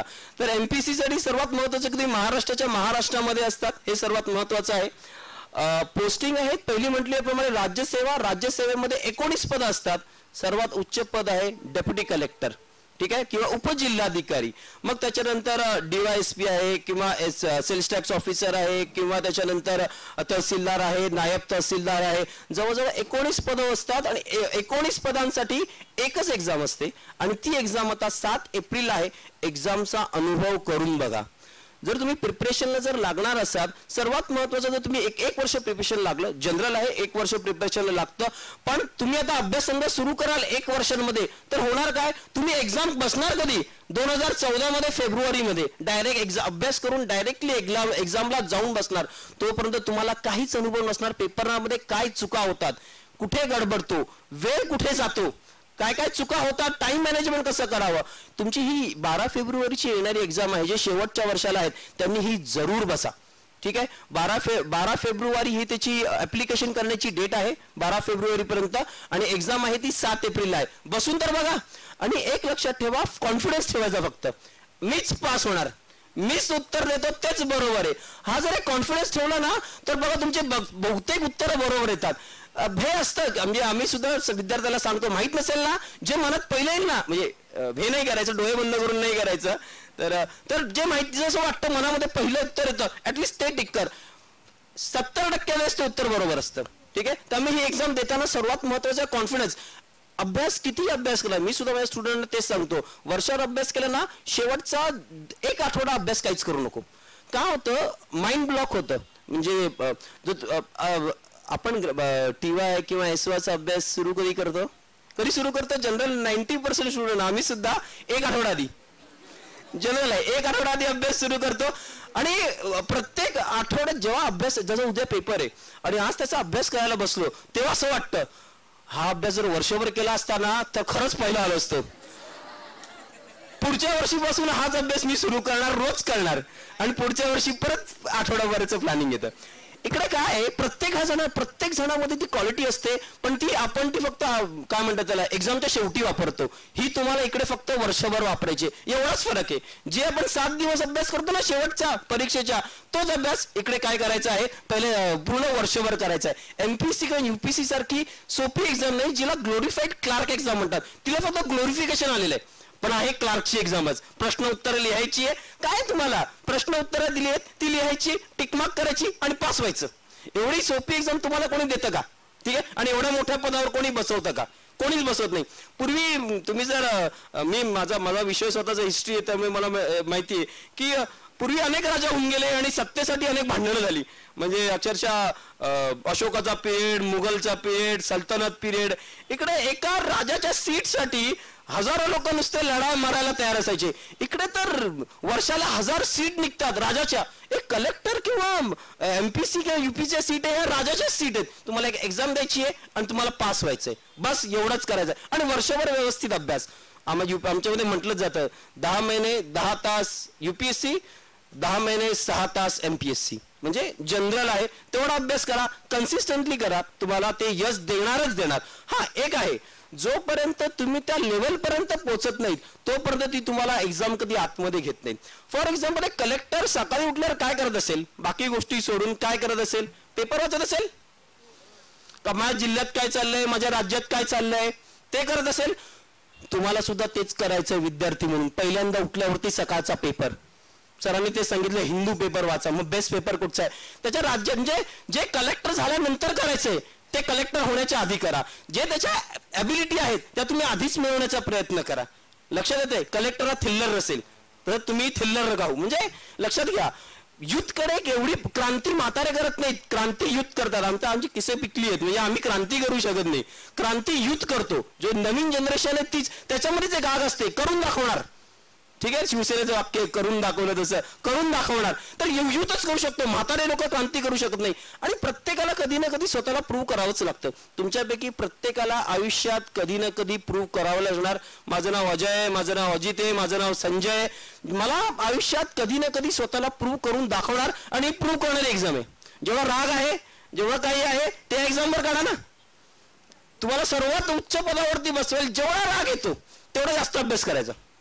जेवढा फेल होणार पुढच्या वर्षी परत तयारी लागायचं, आता मारणार मी यांची पुढे. ठीक आहे, पुढच्या पोच झाला. पुढचं नेक्स्ट क्वालिफिकेशन. मगाशीच म्हटल्याप्रमाणे ग्रॅज्युएशन लागतं. अंडर ग्रॅज्युएट जे शेवटच्या वर्षाला आहेत ते लोक सुद्धा बसू शकतात. आणि मी प्लीज रिक्वेस्ट करेन, बसा, अनुभव घेऊन बघा एक्झामचा यावेळेस. ठीक आहे, ग्रॅज्युएशन लागतं. वयाची काही, जशी युपीसीला लिमिट आहे अटेम्प्टची, ओपन साठी 4, ओबीसी साठी 7 आणि एससी एसटी साठी 35 वर्षापर्यंत. एमपीसी साठी ओपन साठी एज लिमिट आहे 33 पर्यंत, अनलिमिटेड अटेम्प्ट, किती बसा, मग प्रॉब्लेमच नाहीये ना. तुम्ही किती अटेम्प्ट बसत जा, 33 वर्षापर्यंत तुम्हाला बसायचंय, बसा 33 वर्षापर्यंत, एवढं बसायचं नाही. ठीक आहे, जनरली युपीसी किंवा एमपीएससी पहिल्या, दुसऱ्या, जास्तीत जास्त तिसऱ्या अटेम्प्ट मध्ये निघतो. जास्तीत जास्त तिसऱ्या, व्यवस्थित अभ्यास करणार असेल ना, जास्तीत जास्त तिसऱ्या अटेम्प्ट मध्ये निघतो. ठीक आहे, एमपीएससी तर तुम्हाला वयाच्या 33 वर्षा, 21 पासून 33 म्हणजे जवळजवळ तुम्हाला 13 अटेम्प्ट देते. ठीक आहे, ओपन साठी आहे. ओबीसी साठी 35 वर्षापर्यंत जवळ 15 अटेम्प्ट, आणि एससी एसटी एनटी साठी 38 वर्षापर्यंत, म्हातारे होणाऱ्यापर्यंत. लक्षात घ्या, अनेकांना भीती असते, अरे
त्याच्यानंतर त्याला फ्रस्ट्रेशन यायला सुरुवात होतं, की 2 ते 3 वर्षानंतर त्याला फ्रस्ट्रेशन यायला सुरुवात होतं की आता काय करू.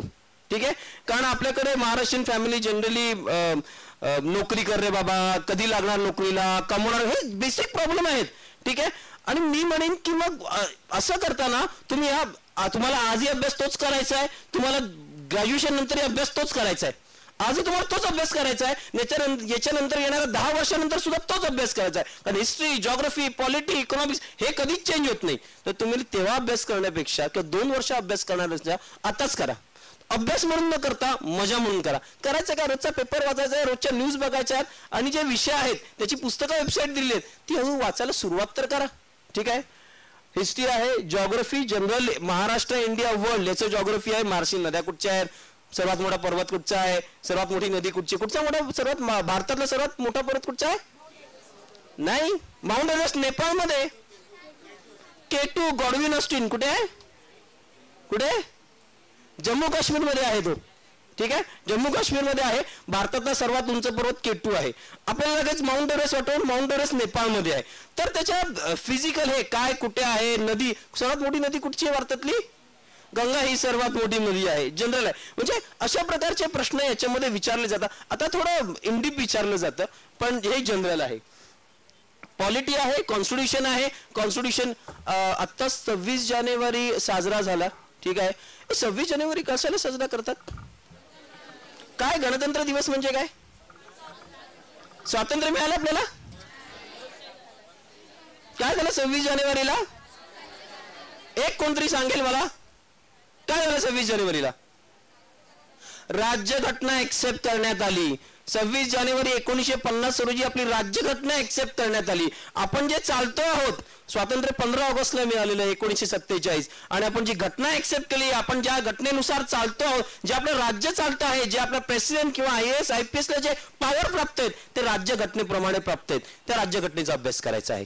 ठीक आहे, त्याच्यानंतर इकॉनॉमिक्स आहे, जनरल भारताची इकॉनॉमी. आज नाही म्हटलं तरी एक डेव्हलपिंग म्हटलं तरी आपण डेव्हलप स्टेजला येऊन पोहोचलेलो आहोत. आणि मग काय आहे, ग्रोथ रेट कसा आहे, 12चे 12 प्लान कसे आहे, बँकिंग सिस्टीम कशी आहे. या UPSC किंवा MPSC ची एक्झाम ही अशी आहे, भारतातल्या किंवा महाराष्ट्रातल्या कुठच्याही गव्हर्नमेंट माणूस नंतर तुम्ही जेव्हा प्रायव्हेट पासून जेव्हा काय म्हणतात अनसॅटिस्फॅक्टरी राहाल, प्रायव्हेटमध्ये प्रॉब्लेम असा आहे ना की ठीक आहे उच्च पगाराच्या नोकऱ्या आहेत, 40, 50, 60 हजार. आज तुम्ही आत्ताच्या आता जरी बाहेर पडले तरी 12-15 हजारची नोकरी सहज मिळते. पण प्रॉब्लेम असा आहे ना, आज तुम्हाला जाणवणार नाही पण 5-6 वर्षानंतर जेव्हा लग्न होईल, स्त्रियांना नाही पण पुरुषांना जाणवतं की अरे आज मी नोकरी तर जॉईन केली, नोकरीवर आहे, पण उद्या कधी काढतील सांगता येत नाही. आज माझं लग्न झालं, माझं मी म्हणते आय थिंक बहुतेक लोकांचं जे अशा ओळखीचे आहेत किंवा मोठे भाऊ किंवा त्यांना माहिती असतं की आज बाहेर गेल्यावरती संध्याकाळपर्यंत नोकरी राहील की नाही याची शाश्वती नसते. तेव्हा तुम्ही त्या वेगळ्या गोष्टीमध्ये परफॉर्मन्स काय देणार. आणि मग ते वाटतं रे आपल्या आयुष्यातली 7, 8, 10 वर्ष आपण अशा गोष्टीसाठी वाया घालवली ज्याच्यामध्ये आपल्याला कधी काढून टाकू जाऊ शकलं, काढून टाकू शकतात. हे काय वाईट आहे मग 2 वर्ष आयुष्याची देऊन सर्वात. आणि आहे ना नोकरीची 58-60 वर्षापर्यंत गव्हर्नमेंट काळजी घेतं आणि त्याच्यानंतरही काळजी घेतं, एवढी मोठी सर्व्हिस आहे. ठीक आहे, तर अशा प्रकारे हे त्याचे विषय आहेत. इन्व्हायरमेंटने नवीन विषय टाकलाय, general study, general science, history, geography, polity, economic science आपण 1ली पासून 5वी पासून वाचते, तेच तर वाचायचंय, दुसरं काय करायचंय. Next slide. ठीक आहे, हे पेपर 2 आहे, UPSC सारखं आहे. कॉम्प्रिहेन्शन म्हणजे काय असतं माहिती, 40 मार्काचा विचारला जातो, एकदम सोपा. काय असतं, उतारा दिलेला असतो, उतारावरचे प्रश्न लिहायचे असतात. आहे कॉम्प्रिहेन्शन म्हणजे उतारा, आणि ते पण त्यांनी उत्तरं दिलेली असतात, 4 उत्तरं. ही 4 उत्तरं आहेत, याच्यामधली एक सिलेक्ट करा. किती सोपं असतं कॉम्प्रिहेन्शन. आपल्याला वाटतं अरे बापरे कॉम्प्रिहेन्शन, पण आहे काय, हे असं आहे. म्हणजे पेपर अतिशय सोपा असतो, फक्त तो डेडिकेटिव्हली त्याचा सराव असला पाहिजे. ठीक आहे, बाकी जनरल आहेत, UPSC सारखंच आहे. जनरल मेंटल ॲबिलिटी आहे किंवा न्यूमरिक, गणिताचे प्रकार आहेत. 8वी ते 10वी गणिताचे प्रकार आहेत. ठीक आहे, 8वी ते न्यूमरसी आणि मेंटल ॲबिलिटीचे काहीच कठीण नाहीये त्याच्यामध्ये. एक्झाम कठीण नाहीये, ॲटिट्यूड महत्वाचा आहे. ठीक आहे, मग अशीच म्हटलं कन्सिस्टन्सी पाहिजे सर्वात महत्वाची या एक्झामसाठी. पुढे मुख्य परीक्षा. आता फक्त एक थोडक्यात बदल सांगतो कसा आहे. UPSC ची जी मुख्य परीक्षा आहे, पूर्व परीक्षा पास झाल्यावरती मुख्य परीक्षा आपल्याला द्यावी लागते. जशी पूर्व परीक्षा आता 7 एप्रिलला आहे, मुख्य परीक्षा ही 31 ऑगस्टला त्यांनी डिक्लेअर केलेली आहे. मुख्य परीक्षेमध्ये आपल्याला फक्त MPSC ला फक्त 6 विषय. पहिला आहे मराठी, दुसरा इंग्लिश, मराठी 12वी लेवलचा, इंग्लिश 12वी लेवलचा. झालं आपलं 12वीला English Marathi, essay writing, letter writing, comprehension, 1/3 आणि ग्रामर. याच्या व्यतिरिक्त काहीच नाहीये आणि आपण केलेलं आहे 12वीला. तर त्या लेवलचा पेपर आहे. नंतरचे विषय बघा, general studies 1, general studies 2, general studies 3 आणि जनरल स्टडीज 4. सगळे 150-150 मार्काचे आहेत. पहिले 2 पेपर आहेत ना, इंग्लिश मराठी, हे दोन्ही रिटर्न आहेत. तर नंतरचे 4ही पेपर आहेत ते ऑब्जेक्टिव्ह आहेत. टिकमार्क करा. किती सोपं आहे बघा ना, टिकमार्क करायचे आहेत. UPSC सारखं 2228 मात्र लिहायचं पण नाहीये, फक्त टिकमार्क करायचे पेपर आहेत मुख्य परीक्षा. आणि विषय काय, हिस्ट्री, पेपर 1 हिस्ट्री, जॉग्राफी. अरे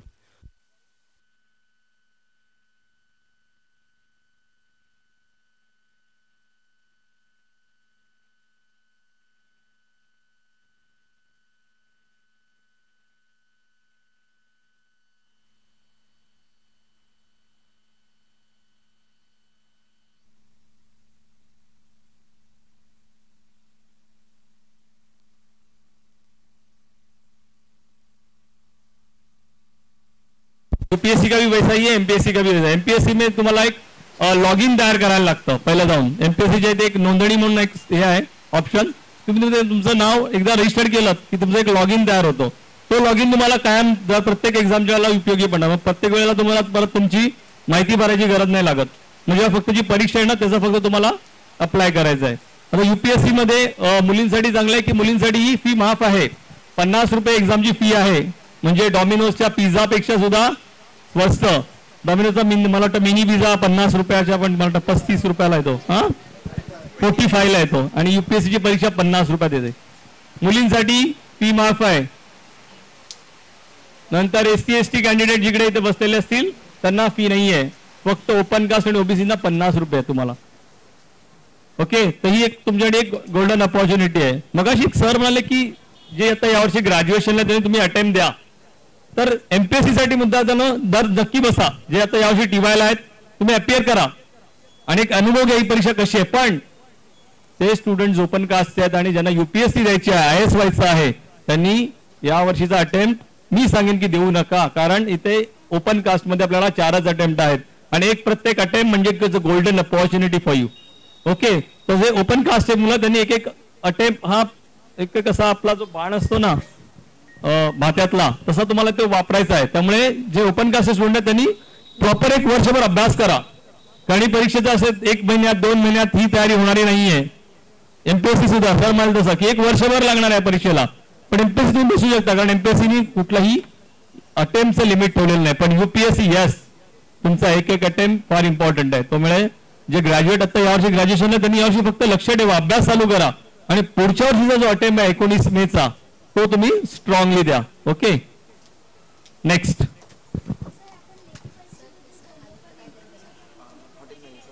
व्हेरी गुड, खूप छान प्रश्न आहे. इंटरव्ह्यू, युपीएससीचा इंटरव्ह्यू म्हणजे किंवा IASचा इंटरव्ह्यू म्हणजे खूप त्याच्याबद्दल खूप हे आहे. अरे ते फार एकदम भयानक भयानक प्रश्न विचारतात, आपली लाज काढतात, आपल्याला वेडा ठरवतात.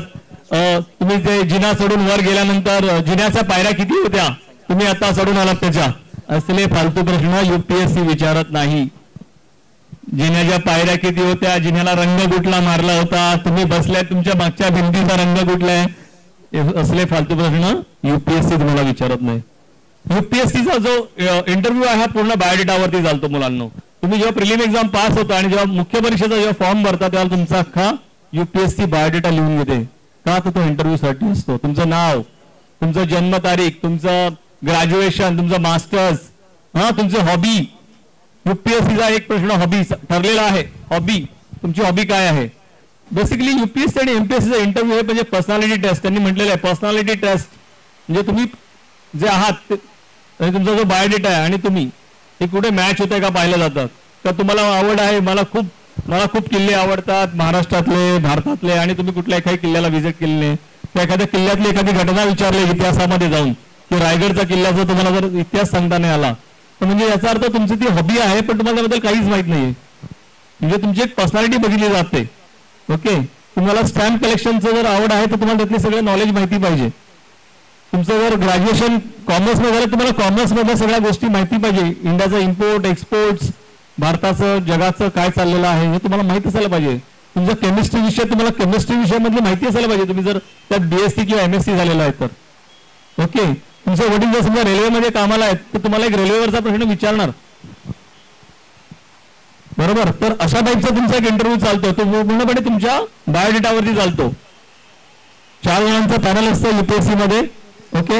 आणि हे पॅनल तुम्हाला वेगवेगळे प्रश्न विचारतो आणि याच्यामध्ये ऑलरेडी त्यांना पॅनलला माहित असतं की तुम्ही प्रिलिम एक्झाम ज्याला 4 ते 5 लाख मुलं बसतात, जी मेन एक्झाम आहे ज्याला 12 ते 15,000 मुलं बसतात, या 15,000 मुलांमधनं फक्त 2,500 मुलं इंटरव्ह्यू पर्यंत जातात. त्यामुळे त्यांना माहित असतं की समोर आलेला अजित पडवळ किंवा अजय सोनावणे किंवा कोण दीपक तिवारी हा टॅलेंटेडच मुलगा आहे.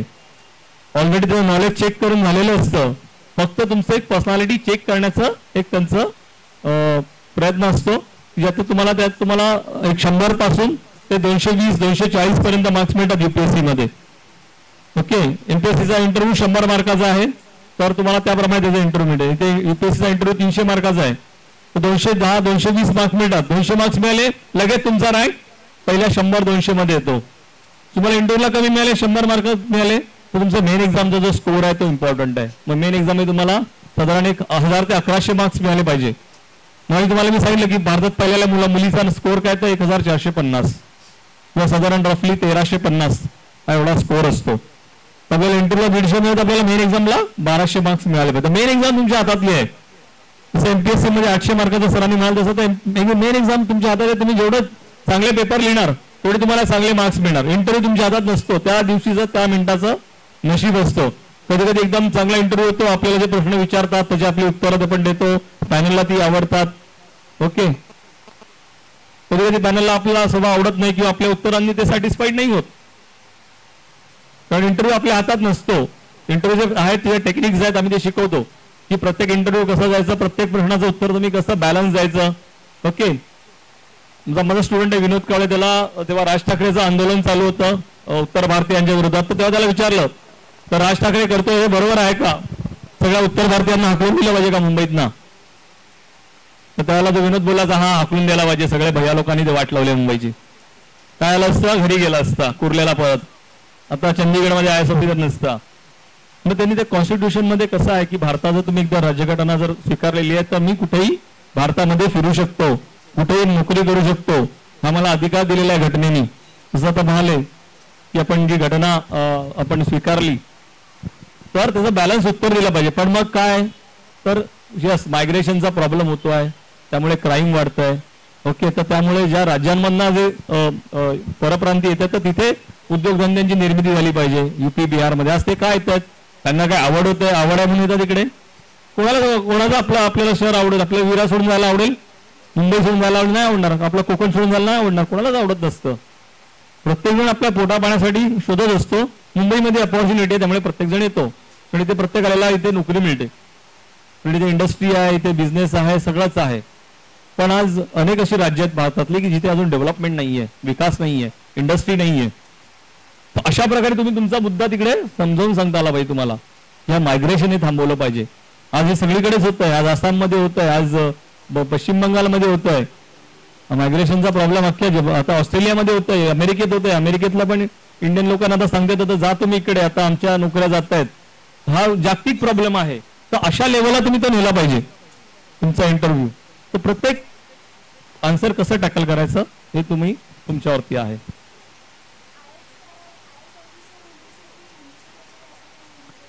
IAS ऑफिसर होण्यासाठी काही उंचीचं काही अट नाहीये, पण IPS होण्यासाठी तुमची उंची 5 फूट 6 इंच लागते. ओके. कारण तुमचा तो पोलीस जॉब आहे, त्यामुळे तुम्हाला एक 5 फूट 6 इंच तुमची हाईट 165 सेंटीमीटर्स. ओके. ती तेवढी पाहिजे तुमची. बाकी कुठल्याही पोस्टसाठी आणि कस्टमसाठी आणि DYSP पदासाठी. निगेटिव्ह मार्किंगचा पूर्व परीक्षेला निगेटिव्ह मार्किंग 3-1 आहे, म्हणजे 3 प्रश्न चुकले की 1 प्रश्नाचे मार्क तुझे काढले जाणार. ठीक आहे. म्हणजे 33.33% असं ते त्याचं शेड्यूल आहे त्यांनी काढलं. हा बोल. MPSC मध्ये कसं आहे, पूर्व परीक्षेचं मागच्या वर्षीपर्यंत त्यांचं 4-1 होतं. पूर्व परीक्षेला 4 प्रश्न चुकले की 1 मार्क, एक त्यांचा प्रश्न चुकीचा म्हणजे 4 प्रश्न चुकले की 1 मार्क जायचा, 1 प्रश्न जायचा. यावर्षी त्यांनी अजून काही डिक्लेअर केलं नाहीये. त्यांनी ऑफिशियली मी सुद्धा काही सांगणं चुकीचं कारण त्यांनीच सांगितलं नाहीये. मग ती 4-1 असेल किंवा UPSC सारखी 3-1 असेल असं काही सांगता येत नाही. पण हा मुख्य परीक्षेसाठी 3-1 आहे, म्हणजे 3 प्रश्न चुकले की 1 प्रश्न जाणार. असं मुख्य परीक्षेचा एमपीसीचा आहे. ते किती काय असेल ना आपल्याला छोटी अभ्यास करून ती काढायची आहे. म्हणजे असं म्हटलं जातं युपीएससी व एमपीएससी मध्ये आपल्याला काही म्हणजे 400 मार्काची पूर्व परीक्षा आहे तर 400 पैकी 400 नाही काढायचे. म्हणजे ते असं म्हटलं जातं की जर वाघ पाठीमागे लागला तर काय करायचं, तर आपल्यापेक्षा मागच्यापेक्षा थोडं जास्त पुढे पळायचंय. खाईल तर त्याला खाईल, मला नाही खाणार. ठीक आहे, तेवढंच करायचंय. म्हणजे तिकडे तसंच आहे, मागच्यापेक्षा थोडं पुढे पळायचंय, एवढंच आहे. प्रश्न सोडलेले आहेत त्यांची निगेटिव्ह मार्किंग मध्ये गणना होत नाही. जे तुम्ही सोडवलेले आहेत आणि जे चुकलेले आहेत त्यांचीच फक्त गणना निगेटिव्ह मार्किंग मध्ये होते. ठीक आहे. हॅलो हॅलो, कंटाळले का तुम्ही? जेवायला जायचं? मला असं वाटायला लागलं.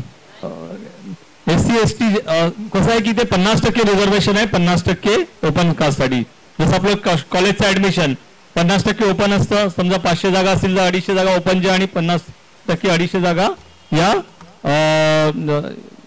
SC ST आणि OBC कॅन्डिडेट. जसं इथे सुद्धा 50% ज्या जागा आहेत या ST ST आणि OBC कॅन्डिडेटसाठी रिझर्व्ह आहेत. महाराष्ट्रामध्ये MPSC मध्ये 30% जागा मुलींसाठी रिझर्व्ह आहेत. त्यामुळे मुलींनो ही तुमच्यासाठी गोल्डन अपॉर्च्युनिटी आहे. जसं मुलांची ओपन कास्ट मागच्या वर्षी 204 ला कट ऑफ होती तर मुलींची 190 ला कट ऑफ होती. म्हणजे जवळजवळ 14 मार्काचा फरक होता. तर मुलींना ही संधी तुम्ही सोडू नका. कळलं? इज अ गोल्डन अपॉर्च्युनिटी आहे तुमच्यासाठी. नेक्स्ट.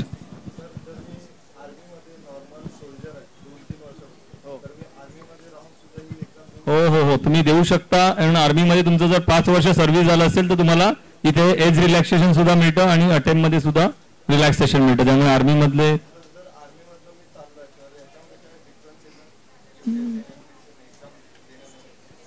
डिफरन्स काही नाही येत. एक तुम्हाला आर्मीमध्ये गेल्यानंतर तुम्ही एक टफ वाले आणि आर्मीची पण कंबाईंड डिफेन्स सर्व्हिसची जी एक्झाम सुद्धा ती पण फार छान आहे, UPSCच कंडक्ट करते. त्याच्या अभ्यासामुळे तुमचं सिव्हिल सर्व्हिस IAS परीक्षेची पण तुमची तयारी होऊन जाईल.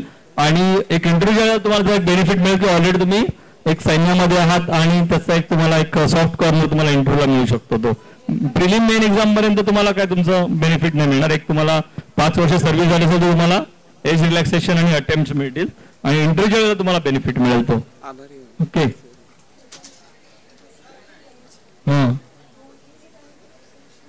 इतने से टाइम में आपका प्रिपरेशन नहीं होगा, सर बताएंगे जरा.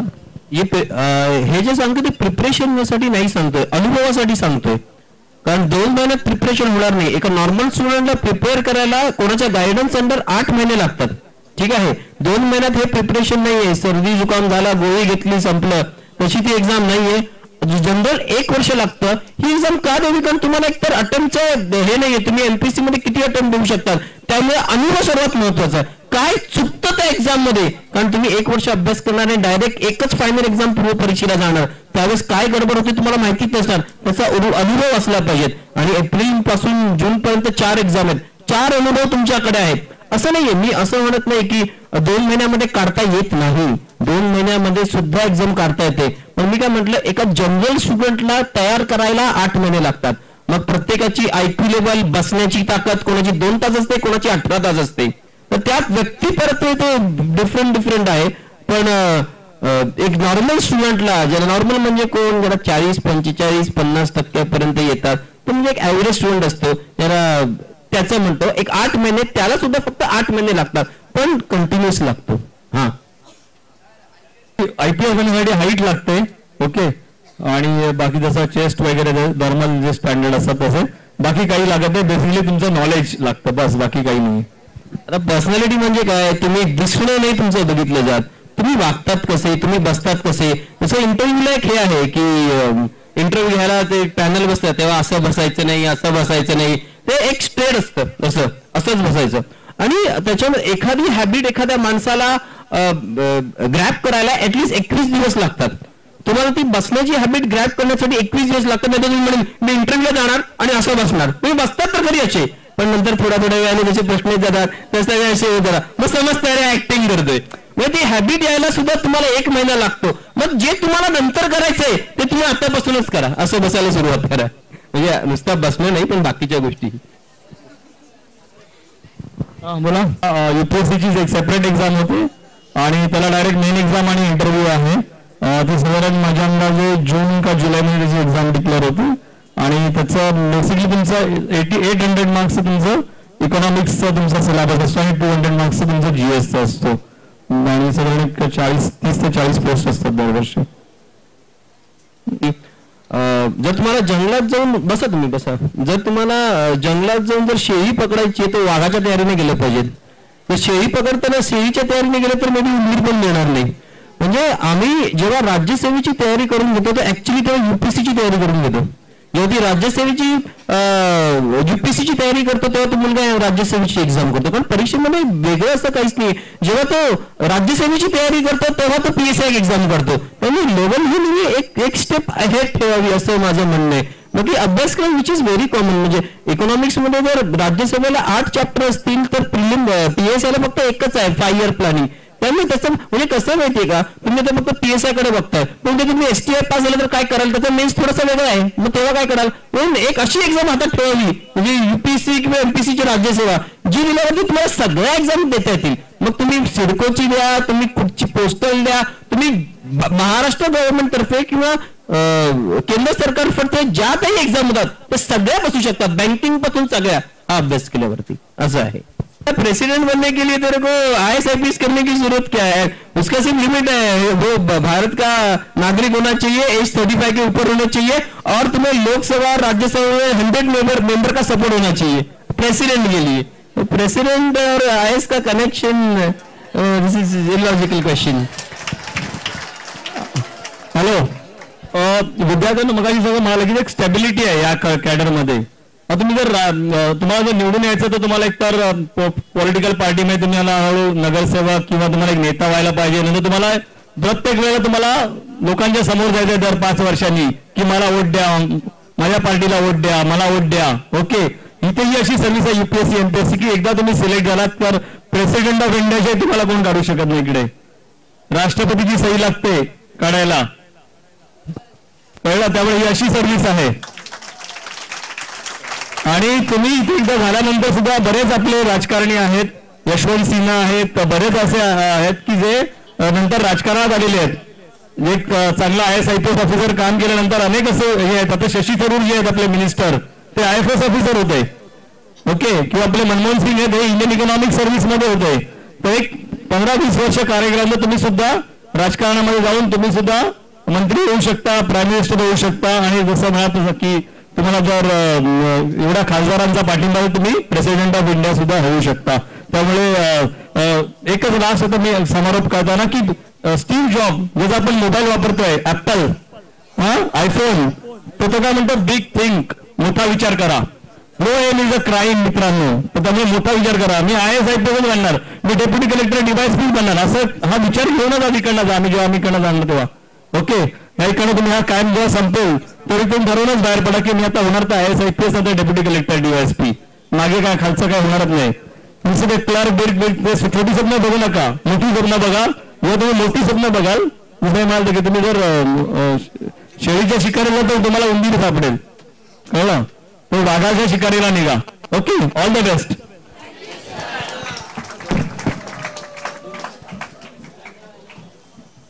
धन्यवाद. पहला सेक्शन हुआ उस सेक्शन तक यहाँ मैंने एक एक्सपीरियंस शेयर किया था कि मैं एग्जाम से बहुत डरती हूँ. पर अभी का जो सेक्शन हुआ उसके बाद अभी जो SY की फाइनल एग्जाम आएगी ना अब मैं एग्जाम को डराने लग जाऊंगी. ऐसी कुछ मेरी आज की फीलिंग है. कहा जाता है ना कि ऐसी वाणी बोलिए मन का आपा खोए औरन को शीतल करे आप भी शीतल होए. ये शब्द मैं यहाँ केवल पढ़ रही हूँ पर आज मैं इन शब्दों को यहाँ देख भी सकती हूँ. इनकी वाणी इतनी मीठी और इन्होंने MPSC UPSC का मार्गदर्शन इस प्रकार से किया. विद्यार्थियों का मार्गदर्शन विद्यार्थियों के ही शब्दों में करना कोई इनसे सीखे. आज हमारे बीच यहाँ हम सभी का मार्गदर्शन करने के लिए आए हुए माननीय श्री अजीत पडवल सर तथा माननीय श्री अजय सोनवणे सर इन्होंने हमारा MPSC UPSC का बहुत अच्छी तरह से मार्गदर्शन किया. जो बातें हमें पता नहीं थी वो सारी बातें जो कि अब तक सिर्फ क्वेश्चन था उनके आगे अब आंसर भी मिल चुका है. मैं सर से कहना चाहूंगी कि आपके मुखारबिन से निकले हुए जो अनमोल वचन हैं हम उनका आदर करते हैं. हम उन वचनों को खाली नहीं जाने देंगे. हम आपको ये संतुष्टि देते हैं कि आपके मुखारबिन से जो वचन निकले हैं हम उन्हें आपने कथनी की लेकिन हम करनी में ढाल के दिखाएंगे. और सर से यही कहना चाहूंगी कि जो सबके क्वेश्चन थे वो सबने काफी कम क्वेश्चन पूछे, लेकिन आपके स्लाइड शो के द्वारा सारे क्वेश्चन के आंसर हम सभी को मिल चुके हैं। और साथ ही इस बात के लिए भी थैंक यू कि आपके भाषा में सर कि माइंड को शॉर्ट लगाना और हमारी भाषा में कि बोर करना, आपने इन सभी चीजों के अलावा हमें बहुत अच्छा मार्गदर्शन किया है। और सर ने बहुत अच्छी तरह से मार्गदर्शन किया। मैं इन्हीं शब्दों से थैंक यू कहना चाहूंगी। धन्यवाद। Thank you all of you.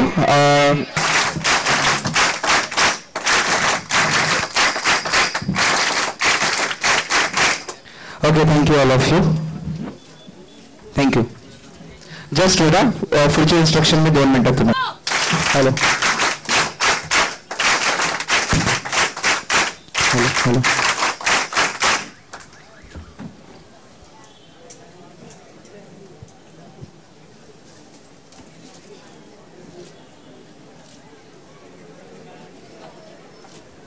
Thank you sir. सबब झोन जवळ आता या ठिकाणी 27 विद्यार्थी माझ्या झोनमधून आलेले आहेत. तुम्हाला सर्वांना माहिती आहे मुंबई युनिव्हर्सिटी आर्ट विभागामध्ये आहे आणि आर्ट डिस्ट्रिक्ट कॉर्डिनेटर आहे. मी त्यापैकी एक आहे. कालच साळुंखे सर आणि देवकर सर या ठिकाणी येऊन गेले. मला आज माझी आजची ड्युटी आहे तसं बघितलं तर. आज सकाळी मी एका NSS कॅम्पला व्हिजिट करून आलो मुरबाडला आणि या ठिकाणी मला यायचंच होतं म्हणून मी या ठिकाणी बरोबर तुमचा जास्त वेळ घेत नाही आहे. मी प्रत्येक वर्षी जेव्हा युनिव्हर्सिटी लेवलची कॅम्प असते तिथे मी लेक्चर घेतो, परंतु आज तशी लेक्चर घेण्याची वेळ नाही आहे. भरपूर गरम होतं आणि भरपूर भूक लागलेली आहे तुम्हाला, हे मला कळतंय. मी जास्त वेळ घेत नाही आहे. फक्त 2 मिनिटाचं बोलतो. ही जी कॅम्प आहे, ही जी आपण तयारी आहे, फक्त मला ह्या 225 विद्यार्थ्यांना एवढंच सांगायचं आहे. आपल्या मुंबई युनिव्हर्सिटीमध्ये 40,000 विद्यार्थी NSS मध्ये आहे आणि ह्या 40,000मधून तुम्ही 225 हे निवडलेले आहेत. आणि जेव्हा आम्ही NSS बघतो, मी सकाळी त्या कॅम्पला पण सांगून आलो, एक डिसिप्लिन हा शब्द खूप महत्त्वाचा असतो. तुम्ही निवडलेले लोक आहात आणि जे काही या ठिकाणी घडणार आहे, लोक येणारे आहेत, बोलणार आहेत, या सगळ्या व्यतिरिक्त आपलं डिसिप्लिन हे महत्त्वाचं असलं पाहिजे. बरोबर. तुम्ही हे सगळे निवडलेले लोक आहात, यू आर सिलेक्टेड. आणि जेव्हा सिलेक्टेड लोकांसाठी जेव्हा प्रोग्राम असतो तेव्हा त्याचा बेनिफिट 225 बरोबर 225 लोकांना गेला पाहिजे. जे काही मार्गदर्शन या ठिकाणी घेणार आहात त्याचा योग्य प्रकारे फायदा उठवा, योग्य प्रकारे त्याचा लाभ घ्या. आणि आता नाही तर ह्या पलीकडे देखील, ह्या पुढे देखील जेव्हा जिथे तुम्ही जाल, ज्या करिअरमध्ये तुम्हाला मोठं व्हायचं आहे, ज्या ठिकाणी तुम्हाला मोठं व्हायचं आहे, त्या ठिकाणी ह्या मार्गदर्शन शिबिराचा योग्य प्रकारे वापर करा. तुमचे इतर मित्रमैत्रिणी कॉलेजमध्ये आहात, तुम्ही या तुमच्या युनिटचे लीडर आहात. मी जेव्हा कॉलेजच्या प्रोग्राम ऑफिसरना सांगितलेलं आहे तेव्हा त्यांना सांगितलेलं आहे की तुम्ही कॉलेजमध्ये जाऊन इतरांना मार्गदर्शन करायचं आहे. या ठिकाणी जे वक्ते येत आहेत त्या वक्त्यांचा तुम्ही कॉन्टॅक्ट नंबर घ्या आणि तुम्हाला समजा तुमच्या महाविद्यालयामध्ये अशा प्रकारचं स्टेशन ऑर्गनाईज करायचं असेल तर त्यासाठी तुम्ही त्यांच्याशी संपर्क साधावा. आपला हा मेसेज 225 टार्गेट आपली 40,000 आहे, तिथपर्यंत मेसेज गेला पाहिजे. तर पुन्हा एकदा तुम्हा सर्वांना शुभेच्छा. आजचा दुसरा दिवस आहे. 4 तारखेपर्यंत असेच ताजेतवाने राहत आणि जे ही शिबिर आहे, हे कॅम्प आहे, हे चांगल्या प्रकारे सफल करा. मी विशाल सरांना धन्यवाद देतो. या ठिकाणी माझे 27 विद्यार्थी आहेत माझ्या एरियातून. पूर्ण मुंबई युनिव्हर्सिटीच्या वतीने देखील धन्यवाद देतो. कारण कॅम्प ऑर्गनाईज करणं मी बघितलेलं आहे गेल्या 2 वर्ष. जे विचारे सर ऑर्गनाईज कसे करत होते हे, कारण एका कॉलेजची कॅम्प ऑर्गनाईज करणे ही सोपी गोष्ट असते, मग ते 150 विद्यार्थी असो की 300 विद्यार्थी असो, परंतु ही कॅम्प ऑर्गनाईज करणे म्हणजे या ठिकाणी जवळजवळ 200 महाविद्यालय सहभागी झालेले आहात आणि ही तुमच्यासाठी देखील सुवर्ण संधी आहे. 200 महाविद्यालय रायगड, रत्नागिरी, सिंधुदुर्ग, ठाणे आणि मुंबई या 5 जिल्ह्यातील विद्यार्थी या ठिकाणी एकत्र आहात आणि आपण यापूर्वी देखील युवा दिवसच्या निमित्ताने प्रयोग केलेला आहे. आता हे जे इंटरॅक्शन आहे सर्वांमध्ये हे तसंच वाढत राहावं आणि मुंबई विद्यापीठ वेगवेगळ्या जिल्ह्यामध्ये विभागली नसून एक संघ आहे हे दाखवण्याचा प्रयत्न आपण सतत करत असतो. विशाल सरांना मी धन्यवाद देतो, त्यांच्या पूर्ण टीमला धन्यवाद देतो, पूर्ण NSS युनिटला धन्यवाद देतो. खूप चांगल्या प्रकारे त्यांनी आयोजन केलेलं आहे. तर तुम्ही देखील अशा प्रकारच्या कार्यक्रमामधून काहीतरी शिकावं, एकत्रितपणे राहण्याचा आणि एकमेकांना मिळून मिसळून घेण्याचा हा संदेश मी या ठिकाणी देऊ इच्छितो. पुन्हा एकदा तुम्हा सर्वांना या कॅम्पच्या शुभेच्छा. कॅम्प यशस्वी करा आणि तुमच्या आयुष्यासाठी एक चांगला पर्याय निवडा अशा मी शुभेच्छा आपल्या सर्वांना देतो. धन्यवाद.